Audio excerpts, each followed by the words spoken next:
ತತ್ಸತ್. ಎಲ್ಲರಿಗೆ ನಮಸ್ಕಾರ.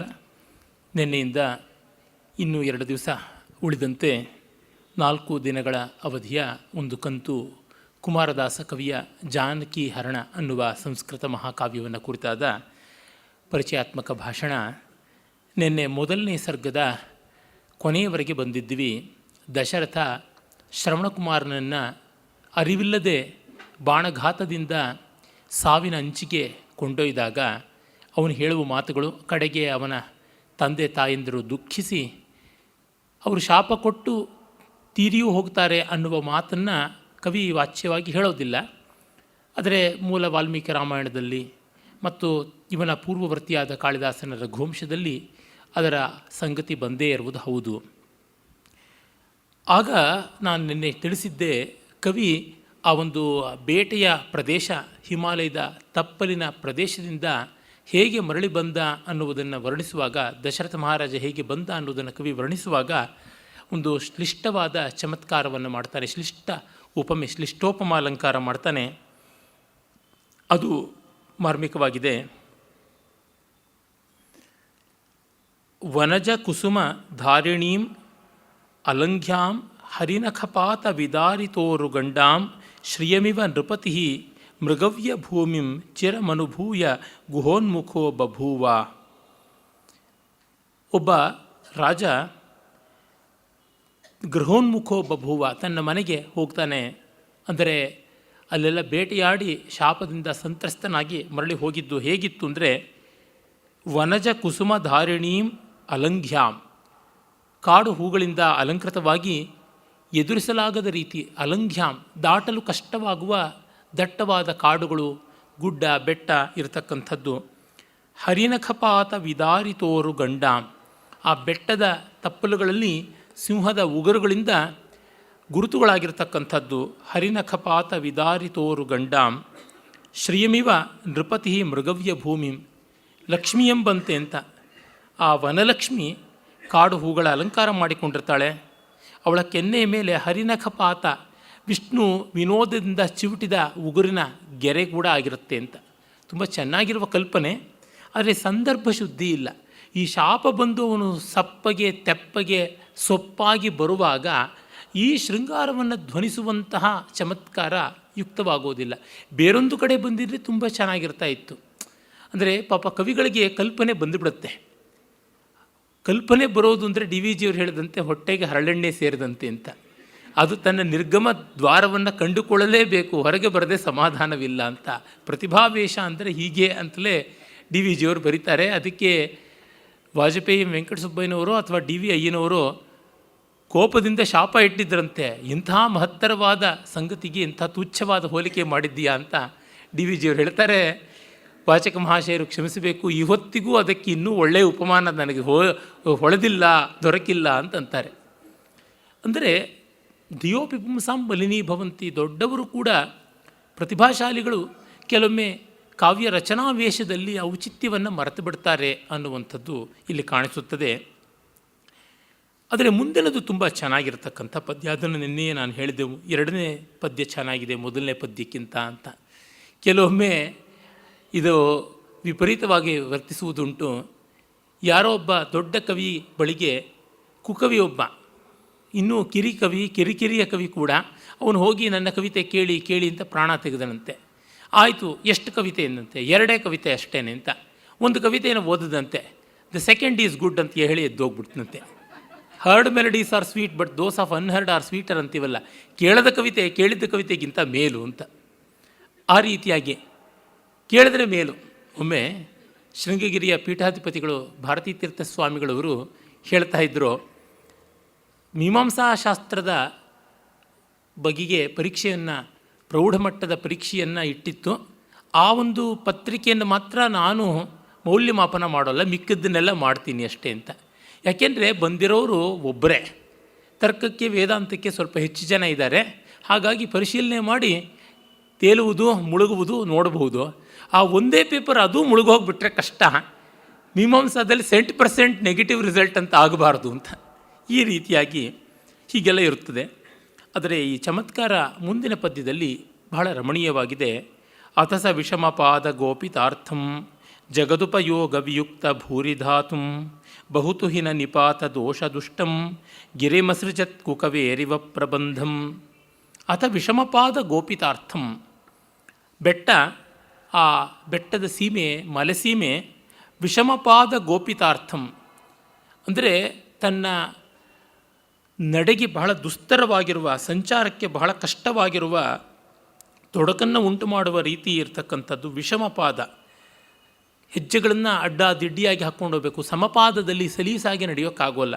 ಗೋಪಿತಾರ್ಥಂ ಅಲ್ಲಿರುವ ಸಂಪನ್ಮೂಲವನ್ನು, ಅದು ಖನಿಜ ಸಂಪತ್ತಿಯನ್ನು ಅಥವಾ ವೃಕ್ಷ ಸಂಪತ್ತಿಯನ್ನು, ಅಲ್ಲಿರ್ತಕ್ಕಂಥ ವಾನಸ್ಪತ್ಯಾದಿಗಳ ಸಂಪತ್ತಿಯನ್ನು ಮರೆಮಾಚಿಕೊಂಡಿದೆ. ಹೀಗೆ ದಟ್ಟವಾದ ಕಾಡಿನಲ್ಲಿ ಇರುವ ಅಮೂಲ್ಯವಾದ ಸಂಪತ್ತು ಮುಚ್ಚಲ್ಪಟ್ಟಿದೆ. ಇನ್ನೊಂದು ಕಡೆ ಹೆಜ್ಜೆ ಹಾಕುವುದೇ ದುಸ್ತರವಾಗಿರುವಂಥ ಕೀಕಾರಣ್ಯ. ಜಗದುಪಯೋಗ ವಿಯುಕ್ತ ಭೂರಿಧಾತು, ಅಲ್ಲಿರುವ ಧಾತುಗಳು ಅಂದರೆ ಖನಿಜ ಸಂಪತ್ತಿ ಜಗತ್ತಿಗೆ ಏನು ಪ್ರಯೋಜನಕ್ಕಾದೀತು ಅನ್ನೋದು ಗೊತ್ತಿಲ್ಲ, ಇನ್ನು ಸಂಶೋಧನೆಗೆ ಅರ್ಹವಾಗಿದೆ, ತಿಳಿದಿಲ್ಲ. ಏನೇನೋ ಇದೆಯಪ್ಪ ಕಾಡಲ್ಲಿ, ಆ ಕಾಡಿನ ಬೆಟ್ಟ ಗುಡ್ಡ, ಮಣ್ಣು ಕಲ್ಲು ಮರ ಗಿಡ ಯಾವುದು ಯಾತಕ್ಕೆ ಪ್ರಯೋಜನಕ್ಕೆ ಬರುತ್ತೋ, ಯಾವ ಗಿಡ ಯಾವ ಮೂಲಿಕೆ ಯಾವ ಖನಿಜ ಯಾವುದಕ್ಕೂ ಗೊತ್ತಿಲ್ಲ. ಒಟ್ಟಿನಲ್ಲಿ ಜಗದುಪಯೋಗ ವಿಯುಕ್ತ ಭೂರಿಧಾತು ಹೀಗಿರತಕ್ಕಂಥದ್ದು. ಬಹು ತುಹಿನ ನಿಪಾತ ದೋಷ ದುಷ್ಟಂ. ಮತ್ತು ಅದು ಹೇಳಿ ಕೇಳಿ ಹಿಮಾಲಯದ ತಪ್ಪಲು. ತುಹಿನ ಅಂದರೆ ಹಿಮದ ನಿಪಾತ, ಬೀಳುವಿಕೆ, ಹಿಮಪಾತ ಅಲ್ಲಿ ಆಗ್ತಾ ಇರುತ್ತೆ, ಅದರಿಂದ ಇರುವುದು ಬಹಳ ಕಷ್ಟ. ಹಾಗಿರುವ ಬೆಟ್ಟವನ್ನು ಕೆಟ್ಟ ಕವಿಯ ಕಾವ್ಯವನ್ನು ರಸಿಕ ತ್ಯಜಿಸುವಂತೆ ತ್ಯಜಿಸಿದ ಅಂತ. ಈಗ ಕೆಟ್ಟ ಕಾವ್ಯ ಹೇಗಿರುತ್ತೆ ಅಂದರೆ ವಿಷಮಪಾದ, ಛಂದಸ್ಸು ಸಮಪಾದವಾಗಿರೋದಿಲ್ಲ, ವಿಷಮಪಾದಗಳು. 4 ಸಾಲಿನ ಪದ್ಯಕ್ಕೆ ಬದಲಾಗಿ 5ನೇ ಸಾಲು ಸೇರಿಸಿಬಿಡ್ತಕ್ಕಂಥದ್ದು. ಹೆಸರಿಗೆ ತ್ರಿಪದಿ, ಅದನ್ನು ಆವರ್ತನ ಮಾಡಿದಾಗ 4 ಪಾದ ಆಗುತ್ತದೆ. ಉಂಟಲ್ಲ, ಸಾಲವ ಕೊಂಬಾಗ ಹಾಲೋಗ ರುಂಬಂತೆ ಸಾಲಿಗ ಬಂದು ಸೆಳೆವಾಗ, ಸಾಲಿಗ ಬಂದು ಸೆಳೆವಾಗ ಕಿಬ್ಬದಿಯ ಕೀಲು ಮುರಿದಂತೆ ಸರ್ವಜ್ಞ. ಅಲ್ಲಿ 4 ಪಾದ ಆಗಿದೆ. ನೋಡೋದಕ್ಕೆ ಚಾಕ್ಷುಷ ರೂಪ ಕಣ್ಣಿಗೆ ಕಾಣುವುದು 3, ಆದರೆ ಶ್ರಾವಣ ರೂಪ 4. ಹಾಗಲ್ಲದೆ 3 ಸಾಲು 5 ಸಾಲು 7 ಸಾಲು ಹೀಗಿದ್ದು ಆವರ್ತನಶೀಲತೆ, ಸಮತ್ವ ಇಲ್ಲದೆ ಇರತಕ್ಕಂಥದ್ದು. ಮತ್ತು ಗೋಪಿತಾರ್ಥ, ಅದರ ಅರ್ಥ ಏನಂತ ಗೊತ್ತಾಗೋಲ್ಲ. ಗೂಡಾರದ ಕವಿಯುಂ ಕವಿಯೇ ಅಂತ ಮಧುರ ಕವಿ ಬೈತಾನೆ. ಏನು ಅಂತ ಗೊತ್ತಾಗದೆ ಗುಡಾರ ಹಾಕಿಬಿಟ್ಟಿರ್ತಾರೆ, ಮುಸುಕು ಹಾಕಿಬಿಟ್ಟಿರ್ತಾರೆ, ಅಲ್ಲಿ ಗೊತ್ತಾಗುವಂಥದ್ದಲ್ಲ. ಆ ರೀತಿಯ ಬೆಳ್ಳಕ್ಕರಿಗ, ಶುಷ್ಕ ವೈಯಾಕರಣ ಇಂಥವರು ಬರೆದ ಕಾವ್ಯಕ್ಕೆ ಯಾವ ಬೆಲೆ ಬರುತ್ತದೆ ಅಂತ. ಆ ರೀತಿ ಇರಬಾರ್ದು, ತಿಳಿಯಾಗಿ ಪ್ರಸನ್ನವಾಗಿರಬೇಕು. ಆಲಂಕಾರಿಕರು ಅಪ್ರತೀತ, ದುಷ್ಟಾರ್ಥ, ನೇಯಾರ್ಥ, ಶ್ರುತಿಕಟು ಇಂಥವನ್ನೆಲ್ಲ ಕಾವ್ಯ ದೋಷಗಳಾಗಿ ಹೇಳಿದ್ದಾರೆ. ಅದರ ಅರ್ಥ ಏನು ಅಂತ ಗೊತ್ತಾಗಲ್ಲ. ಮಾಡರ್ನ್ ಪೊಯಿಟ್ರಿ ಅಂದರೆ ಸಾಕು, ನವ್ಯ ಕವಿತೆ ಅಂದರೆ ಎಲ್ಲರಿಗೂ ಚೆನ್ನಾಗಿ ಅರ್ಥ ಆಗುತ್ತೆ, ಅದು ಅರ್ಥವಾಗೋಲ್ಲ ಅಂತ, ಮತ್ತು ಅರ್ಥ ಆಗೋಕ್ಕೇನು ಇರೋಲ್ಲ ಅಂತ ಕೂಡ ನನ್ನ ಕರಾಲನೆ. ಹೀಗಾಗಿ ಗೋಪಿತಾರ್ಥ, ಗುಪ್ತಾರ್ಥ, ಒಗಟು ಅದು ಬಹಳ ಕಷ್ಟವಾಗುತ್ತದೆ. ಪ್ರಹೇಲಿಕಾಪ್ರಾಯ ಅಂತ ಬೈತಾರೆ, ಅದನ್ನು ಮಹಿಮಭಟ್ಟಾದಿಗಳು ಬೈತಾರೆ, ಲೊಲ್ಲಟಾದಿಗಳು ಕೂಡ ಬೈತಾರೆ. ಇದು ಗಡ್ಡುರಿಕಾ ಪ್ರವಾಹ, ಇದು ದೊಡ್ಡದು ಅಂತ ಕುರಿ ಮಂದೆಯಂತೆ ಭಾವಿಸಿಕೊಂಡು ಬಿಟ್ಟು ಜನ ಅದ್ರ ಹಿಂದೆಯೇ ಹೋಗ್ತಾ ಇರ್ತಾರೆ ಅಂತ. ಅಂಥದ್ದಲ್ಲ ಅಂತ ನೋಡಿ, ಪ್ರಸ್ತಾವತ್ವೇನ ಹೇಳ್ತಾ ಇದ್ದೀನಿ. ಈಚೆಗೆ ದೊಡ್ಡ ಚಲನಚಿತ್ರೋತ್ಸವ ನಡೀತಾ ಇದೆ. ಶೇಷಾದ್ರಿ ಮೊದಲಾದ ಒಳ್ಳೆಯ ಚಿತ್ರ ನಿರ್ದೇಶಕರು ಮತ್ತು ಆ ಕ್ಷೇತ್ರದಲ್ಲಿ ಸಾಕಷ್ಟು ಪ್ರಶಸ್ತಿಯನ್ನು ಪಡ್ಕೊಂಡವರು ಹೇಳ್ತಾ ಇದ್ದಾರೆ, ಕಲಾಚಿತ್ರಗಳು ಆರ್ಟ್ ಫಿಲ್ಮ್ ಅಂತ ಮಾಡಿ ಕಲಾತ್ಮಕ ಚಿತ್ರ ಅಂತ ನಮಗೆ ಹೆಸರಿಡಬೇಡಿ, ನಮ್ಮನ್ನು ಬಯಲಿಗೆ ಮಾಡಿಬಿಡಬೇಡಿ, ನಮ್ಮ ಅಸ್ತಿತ್ವಕ್ಕೆ ಸಂಚಕಾರ ಅಂತ. ಇವರೇ ತಾನೇ ಮೊದಲಿಟ್ಕೊಂಡಿದ್ದು, ನಾವು ಮೇರು ಪ್ರತಿಭೆಯವರು, ನಮ್ಮನ್ನು ಯಾರೂ ಮುಟ್ಟಕ್ಕಾಗೋದಿಲ್ಲ ಅಂತ ಇವರೇ ಮೊದಲು ಕಮರ್ಷಿಯಲ್ ಸಿನಿಮಾನ ಹಾಡು ಹಸೆ ಕುಣಿತ ಎಲ್ಲ ಇರುತ್ತೆ ಅಂತ ದೂರ ಮಾಡಿದ್ದು. ಆಮೇಲೆ ಇವರೇ ನಮ್ಮನ್ನು ದೂರ ಮಾಡಿದ್ರು ಅಂತಿದ್ದಾರೆ. ನವ್ಯ ನಾಟಕ, ನವ್ಯ ಕಾವ್ಯ ಮಾಡಿದ್ದು ಏನು ಅಂದರೆ ಜನಸಾಮಾನ್ಯರನ್ನು, ರಸಿಕರನ್ನು ಅವುಗಳಿಂದ ದೂರ ಮಾಡ್ತು. ಹೀಗಾಗಿ ಕವಿತಾ ವಾಚನ ಇದೆ ಅಂದರೆ ಕರ್ಫ್ಯೂ ಹಾಕ್ದಂಗೆ ಯಾರೂ ಆ ಕಡೆ ಹೋಗೋದಿಲ್ಲ. ನವ್ಯ ನಾಟಕ ಇದೆ, ಅಸಂಗತ ನಾಟಕ ಇದೆ ಅಂತಂದರೆ ಸರಿ, ಅದು ಗೋಡೆಗಳಿಗೆ ಆಗಬೇಕಾದದ್ದು, ಖಾಲಿ ಕುರ್ಜಿಗಳಿಗೆ ಆಗಬೇಕಾದದ್ದು ಅಂತಾಯಿತು. ನೋಡಿ ಯಾವ ಸ್ಥಿತಿ ಬಂದುಬಿಟ್ಟಿತ್ತು ಅಂದರೆ, ಹೈವದನ ಬಂದ ತಕ್ಷಣ ಎಲ್ರಿಗೂ ಯಾವುದೋ ಒಂದು ಹೊಸ ಗಾಳಿ ಬಂದಂತೆ ಆಯಿತು. ಅದು ಬಿ ವಿ ಕಾರಂತರ ಪ್ರಯೋಗದಿಂದ ಹಾಡು ಕುಣಿತ ಇತ್ಯಾದಿಗಳು. ಅವಿಲ್ಲದೆ ಕಲೆ ಎಂಥದ್ದು, ಅವಿಲ್ಲದೆ ರಂಗಭೂಮಿ ಎಂಥದ್ದು. ನಮ್ಮ ಭಾರತೀಯರು ತೊಟ್ಟಲಿಂದ ಚಟ್ಟದವರೆಗೆ, ಕ್ರ್ಯಾಡಲ್ ಟು ಕಾಫಿನ್, ಹಾಡು ಕುಣಿತದಲ್ಲೇ ಬದುಕಿರ್ತಕ್ಕಂಥದ್ದು. ಅದು ಕಮರ್ಷಿಯಲ್ ಸಿನಿಮಾದವ್ರು ಗೊತ್ತಿದೆ. ಹೀಗಾಗಿ ಇವತ್ತು ಸಿನಿಮಾಗೆ ಸುಬದ್ದೋವ ಅಬದ್ದೋವ ಕುಂತಿ ಪುತ್ರ ವಿನಾಯಕ ಅಂತ ಕನೆಕ್ಷನ್ ಇಲ್ಲದೇ ಇದ್ದರೂ 8 ಲೊಕೇಲ್ಗಳಲ್ಲಿ 28 ಡ್ರೆಸ್ಗಳಲ್ಲಿ 350-400 ಜನ ಹಿಂದೆ ಜೂನಿಯರ್ ಆರ್ಟಿಸ್ಟ್ಗಳ ಹಿನ್ನೆಲೆಯಲ್ಲಿ ಕೋಲಾಹಲವಾಗಿ ಕುಣಿತ ಮಾಡಿದ್ರು ಕಮರ್ಷಿಯಲ್ ಸಿನಿಮಾ ಚೆನ್ನಾಗಿ ನಡೀತಾ ಇದೆ. ಜನ ಕಾಣ್ತಕ್ಕಂಥದ್ದು ವಾಸ್ತವವನ್ನಲ್ಲ, ಭಾವಸತ್ಯವನ್ನು. ಹೀಗಾಗಿ ಈ ಆರ್ಟ್ ಫಿಲ್ಮ್ ಅನ್ನುವ ಬ್ರ್ಯಾಂಡ್ ನಮಗೆ ಕೊಡಬೇಡಿ ಅಂತ ನೀವೇ ಇಟ್ಕೊಂಡಿದ್ದಪ್ಪ, ಈ ಮಡಿತನ ಮಾಡಿಕೊಂಡಿದ್ದು, ಮೈಲಿಗೆ ಬೇಡ ಅಂತಂದಿದ್ದು ಅಂತ ಅನ್ನಬೇಕು ಅಂತ ಅನ್ನಿಸ್ತು. ಪರವಾಗಿಲ್ಲ, ಈ ಮಟ್ಟಕ್ಕೆ ಬುದ್ಧಿ ಬಂದಿದೆಯಲ್ಲ, ಸಂತೋಷ. ಇದು ಬುದ್ಧಿ ಬಂದಿರೋದಲ್ಲ, ಅಜ್ಞಾನ ಹೋಗಿದೆ, ಇನ್ನೂ ಜ್ಞಾನೋದಯ ಆಗಿಲ್ಲ, ಅರ್ಧ ಆಗಿರ್ತಕ್ಕಂಥದ್ದಷ್ಟೇ, ಇನ್ನೆಂಥದ್ದು. ಇನ್ನು ಜಗದುಪಯೋಗಯುಕ್ತ ಭೂರಿ ಧಾತು, ಲೋಕೋಪಯೋಗಿಯಾದ ಧಾತುಗಳಿಲ್ಲ, ಅಂದರೆ ಲೋಕ ಸಾಮಾನ್ಯದಲ್ಲಿ ಬಳಕೆ ಇರುವ ಕ್ರಿಯಾಪದಗಳಿಲ್ಲ ಅಂತ ಮಾರ್ಮಿಕವಾಗಿ ಹೇಳಿದ್ದಾನೆ. ತೆಲುಗಿನ ಒಬ್ಬ ಸಂಸ್ಕೃತ ಕವಿಗಳು ಗಂಗೆಯ ಮೇಲೆ ಒಂದು ಕವಿತೆ ಬರೆದರು. ಅದನ್ನು ರಾಧಾವಲ್ಲಭ ತ್ರಿಪಾಠಿಗಳು ಷೋಡಶಿ ಅಂತ ಒಂದು ಆಧುನಿಕ ಕವಿತಾ ಸಂಕಲನದಲ್ಲಿ ಹಾಕಿದ್ದಾರೆ, ಕೇಂದ್ರ ಸಾಹಿತ್ಯ ಅಕಾಡೆಮಿಯನ್ನು ಪ್ರಕಟವೂ ಮಾಡಿದ್ದಾರೆ. ಗಂಗೆಯ ಮಹತ್ವ, ಸೌಂದರ್ಯ ಮತ್ತೊಂದನ್ನು ಬರೀ ವಿಲಕ್ಷಣವಾದ ಕ್ರಿಯಾಪದಗಳು, ಅಕತಿ ಗಂಗಾ, ಚಕತಿ ಗಂಧ, ಪಕತಿ ಗಂಗಾ ಅಂತ, ಅಕತಿ, ಚಕತಿ, ಬುಕ್ಕತಿ, ಪಕ್ಕತಿ ಇವೆಲ್ಲ ಪಾಣಿನಿಯಲ್ಲಿ ಪ್ರಸಿದ್ಧವಾದಲ್ಲದ ಆದರೆ ವ್ಯಾಕರಣ ಶುದ್ಧವಾದ ಧಾತುಗಳೇ. ಏನು ಅಂತ ಹೇಳ್ಬಿಟ್ಟು ಧಾತು ಪಾಠ ಹಿಡ್ಕೊಂಡು ನೋಡಬೇಕು. ಒಮ್ಮೆ ನನ್ನ ಪೂಜನೀಯರಾದ ಗುರುಗಳು ರಂಗನಾಥ ಶರ್ಮರು ಅವರ ಶಿಷ್ಯೋತ್ತಮರೊಬ್ಬರು ಶಂಕರರ ಬಗ್ಗೆ ಬರೆದ ಲೇಖನನ್ನು ಫಳ್ಳಂತ ನನ್ನ ಮುಂದೆ ಹಾಕಿದ್ರು. ನೋಡಿ ಅಂತಂದರು. ನೋಡಿದೆ, ಏನಿಲ್ಲ, ಅಲ್ಲಿ ಅವರು ವಿದ್ವಾಂಸರು ಅನ್ನೋದನ್ನು ತೋರಿಸಿದ್ದಾರೆ, ವ್ಯಾಕರಣ ವಿದ್ವಾಂಸರು ಅಂತ ತೋರಿಸಿದ್ದಾರೆ. ಅಲ್ಲಿರೋದು ಬರೀ ವ್ಯಾಕರಣದ ವಿಶಿಷ್ಟವಾದ ಪದಗಳು ಅಷ್ಟೇ ಹೊರತು ಶಂಕರರ ಬಗ್ಗೆ ಏನು ಬೆಳಕಿಸಲ್ಲೋದಿಲ್ಲ ಅಂತಂದರು. ಅಂದರೆ ಅರಿರಚತ್, ಅಚೀಕ್ಲಪತ್, ಅಜೀಗಣತ್ ಅಂತಕ್ಕಂಥದ್ದೇ, ಅಥವಾ ಜೇಗೀಯತೆ, ದಂದಹ್ಯತೆ, ಚೇಕಿದ್ಯತೆ, ರಮ್ರಮ್ಯತೆ, ಚರ್ಕರೀತಿ, ವರ್ವರೀತಿ, ಈ ರೀತಿಯಾದ ವಿಚಿತ್ರವಾದ ಎಂಗ್ಲುಕ್ಕು, ಯಂಗಂತ, ಸನ್ನಂತ ಪ್ರಯೋಗಗಳು ಅಂಥದ್ದು ಬರಬೇಕು. ಎಲ್ಲೋ ಬಂದರೆ ಚೆನ್ನ. ಸಂಗೀತ ಕಚೇರಿ ಅಂತಂದರೆ ಶುರು ಮಾಡೋದೇ ವಿವಾದಿ ರಾಗದಿಂದ, ಬೆಳೆಯುವಂಥದ್ದೇ ಅಪರೂಪ ರಾಗಗಳಿಂದ. ಇನ್ನು ಪಲ್ಲವಿ ಮಾಡ್ತಕ್ಕಂಥದ್ದೇ ಯಾರು ಕಂಡು ಕೇಳಿ ಅರಿದೇ ಇರತಕ್ಕಂಥ ಬೆರಳುಗಳು ಕೂಡ ಆರ್ಥ್ರೈಟಿಸ್ ಬಂದು ಒದ್ದಾಡುವ ಸ್ಥಿತಿಗೆ ಬರುವ ತಾಳಗಳಲ್ಲಿ ಮಾಡಿದರೆ ಏನು ಪ್ರಯೋಜನ? ರಸಿಕಾನಂದ ಅನ್ನುವುದು ಬೇಕಲ್ವಾ? ಹೀಗೆ ಆ ಒಂದು ಜನೋಪಯೋಗಿಯಾದ ಧಾತುಗಳಿಂದ ಕೂಡಿಲ್ಲ ಅಂತ. ಇದನ್ನು ದುರೂಹ್ಯವಾದ ಪ್ರಯೋಗಗಳು ಮಾಡಬಾರ್ದು ಅಂತ ಮಹಾ ಅಲಂಕಾರಿಕರು ಹೇಳ್ತಾರೆ. ಅವರೇನು ಅಲ್ಪ ಸ್ವಲ್ಪದ ವಿದ್ವಾಂಸರಲ್ಲ, ಎಲ್ಲ ನುರಿತಂಥವರು. ಭರತ ಅಂತೂ ನಾಟ್ಯಶಾಸ್ತ್ರದಲ್ಲಿ ಮತ್ತೆ ಮತ್ತೆ ಹೇಳ್ತಾನೆ, ಜನರಿಗೆ ತತ್ಕ್ಷಣ ಬೋಧೆಯಾಗದೇ ಇರತಕ್ಕಂಥ ಸಾಹಿತ್ಯವನ್ನು ದೃಶ್ಯಕಾವ್ಯದಲ್ಲಿ ಬಳಸಬಾರದು ಅಂತ. ಯಾಕೆ ಅಂದರೆ ಅವ್ರು ಮತ್ತೆ ಫಾಸ್ಟ್ ಫಾರ್ವರ್ಡ್ ಮಾಡೋಕ್ಕೋ, ಸ್ಲೋ ಮಾಡೋಕ್ಕೋ, ಮ್ಯೂಟ್ ಮಾಡೋಕ್ಕೋ, ಅಲ್ಲಿ ಅರೆಸ್ಟ್ ಮಾಡೋದಕ್ಕೂ ರಿಮೋಟ್ ಕಂಟ್ರೋಲ್ ಇರೋದಿಲ್ವಲ್ಲ. ಅಲ್ಲಿಯೇ ಮತ್ತೆ ಆಪ್ಟೆಯನ್ನು, ಮೋನಿಯರ್ ವಿಲಿಯಮ್ಸನ್ನು ತೆಕ್ಕೊಂಡು ಡಿಕ್ಷನರಿ ನೋಡೋಕ್ಕಾಗೋಲ್ವಲ್ಲ. ನೋಡ್ತಾ ಇದ್ದಂತೆ ಕಿವಿಗೆ ಬೀಳ್ತಾ, ಕೇಳ್ತಾ, ನೋಡ್ತಾ ಅರ್ಥವಾಗ್ತಾ ಹೋಗಬೇಕು ಅಂತ. ಹೀಗಾಗಿ ವ್ಯಾಖ್ಯಾ ಸಾಪೇಕ್ಷವಾಗಬಾರ್ದು. ವ್ಯಾಖ್ಯಾಗಮ್ಯ ವಿಧಂ ಕಾವ್ಯಂ ಉತ್ಸವ ಸುಧಿಯಾಮಲಂ ಹಂತ ಹತ ದುರ್ಮೇಧಸೋ ಹಂತ ವಿದ್ವತ್ ಪ್ರೀತಯಾಮಯ ಅಂತ ಭಟ್ಟಿ ಹೇಳ್ತಾನೆ. ಈ ಕಾವ್ಯ ವ್ಯಾಖ್ಯಾನ ಗಮ್ಯವಾದದ್ದು, ವಿದ್ವಾಂಸರಿಗೆ ಉತ್ಸವ. ನಾನು ಈ ವಿದ್ವತ್ಪ್ರಿಯವಾದ ಕಾವ್ಯ ಬರೀಬೇಕು ಅಂತ ಹೋಗಿ ಸಾಮಾನ್ಯರೆಲ್ಲ ನೆಗೆದು ಬಿದ್ದರು, ಹಂತ ದುರ್ಮೇಧಸೋ ಹತಾಹ ಅಂತ ಹೇಳ್ತಾನೆ. ಭಟ್ಟಿಯ ಉದ್ದೇಶ ವಿಶಿಷ್ಟವಾದದ್ದು, ವ್ಯಾಕರಣ ಚಮತ್ಕಾರವನ್ನು ತೋರಿಸುವುದಕ್ಕೆ ಒಂದು ಸುಲಭ ಪಾಠ್ಯಕ್ರಮ ಆಗಬೇಕು ಅಂತ ಬರೆದದ್ದು ಪ್ರಶಂಸನೀಯ. ಆದರೆ ಆಸ್ವಾದಕ್ಕೆ ಎನ್ನುವ ಕಾವ್ಯಗಳಲ್ಲೇ ಹಾಗಾಗ್ಬಿಟ್ರೆ ಎಲ್ಲರೂ ಅಗದು ತಿನ್ನಬೇಕಾದ ಚಕ್ಕಲಿ ಕೊಡಬಳೆಗೆ ಸ್ಲೆಡ್ಜ್ಹ್ಯಾಮರೇ ಬೇಕು ಅಂತಂದರೆ ಗತಿ ಏನು? ಇದು ಬಂದಂಥದ್ದು. ಹಾಗಾಗಿ ಬಹು ತುಹಿನ ನಿಪಾತ ದೋಷ ದುಷ್ಟಂ. ಈ ಪಾದಪೂರ್ಣಕ್ಕಾಗಿ ತು, ಹಿ ಮತ್ತು ಚ, ವೈ ಇವುಗಳೆಲ್ಲ ನಿಪಾತಗಳು ಅಂತಂತಾರೆ. ನಿಪಾತ ಅಂತಂದರೆ ಜಲ್ಲಿ ಪದಗಳು ಅಂತ, ತೆಲುಗಿನಲ್ಲಿ ಜಲ್ಲುಲು ಅಂತ ಕರೀತಾರೆ. ಕನ್ನಡದಲ್ಲಿ ಮೇಣ್, ಗಡ, ವಲಂ ಇತ್ಯಾದಿಗಳನ್ನು ಬಳಸ್ತಕ್ಕಂಥದ್ದು. ಎಷ್ಟು ಬಾರಿ ತಾಮ್ ತಾಮ್ ತಾಮ್ ಅಂತ ಬಳಸ್ತಾ ಇರೋದು ನಾಟ್ಯಾಚಾರ್ಯರ ಥರ ಆಗ್ತಾ ಇರುತ್ತೆ. ತಾಮ್ ನೋಡಲ್ಕೆ, ತಾಮ್ ತೀಡಲ್ಕೆ, ತಾಮಲ್ಲದೆ ಇನ್ಯಾರು ನಿಮ್ಮ ಮಾಡುವುದು. ಒಟ್ಟಲ್ಲಿ ಒಂದು ಗುರು ಬೇಕಾಗಿದೆ, ಅದಕ್ಕೆ ಹಾಗೆ ಮಾಡೋದು. ತೆಲುಗರಂತೂ 2 ಗುರು ಬೇಕು ಅಂತಂದರೆ ಶ್ರೀ ಹಾಕ್ಬಿಡ್ತಾರೆ. ಮಹಾವಿದ್ವಾಂಸರು ಕವಿಗಳಾದ ವಿಶ್ವನಾಥ್ ಸತ್ಯನಾರಾಯಣ ಅವರೇ ಶ್ರೀಮಂಜೂಷಿಕ ಭಕ್ತರಕ್ಷಣ ಕಳಾ ಶ್ರೀಚುಂಚು ಅಂತ, ಶ್ರೀ ಕೊಕ್ಕು, ಕೊಕ್ಕಿಗೆ ಶ್ರೀಕಾರ ಬೇರೆ ಹಾಕಿರ್ತಕ್ಕಂಥದ್ದು. ಮಹಾಕಾವ್ಯದ ಮೊದಲನೇ ಪದ್ಯದಲ್ಲಿ ಆ ತರಹ ಶ್ರೀ ಅನ್ನೋ ಪದವನ್ನು ಬ್ಯಾನ್ ಮಾಡಿಬಿಟ್ರೆ ತೆಲುಗಿನ ಮುಕ್ಕಾಲ ಕಾವ್ಯಗಳಿಗೆ ಛಂದಸ್ಸೇ ನಿಲ್ಲೋದಿಲ್ಲ ಅಂತ ಒಮ್ಮೆ ಜಲಸೂತ್ರ ರುಕ್ಮಿಣೀನಾಥ ಶಾಸ್ತ್ರಿ ಗೇಲಿ ಮಾಡಿದರು. ಹೀಗಾಗಿ ಸುಮ್ಮನೆ ವ್ಯರ್ಥ ಪದಗಳು ಬಹಳ ಅನರ್ಥದಾಯಕ.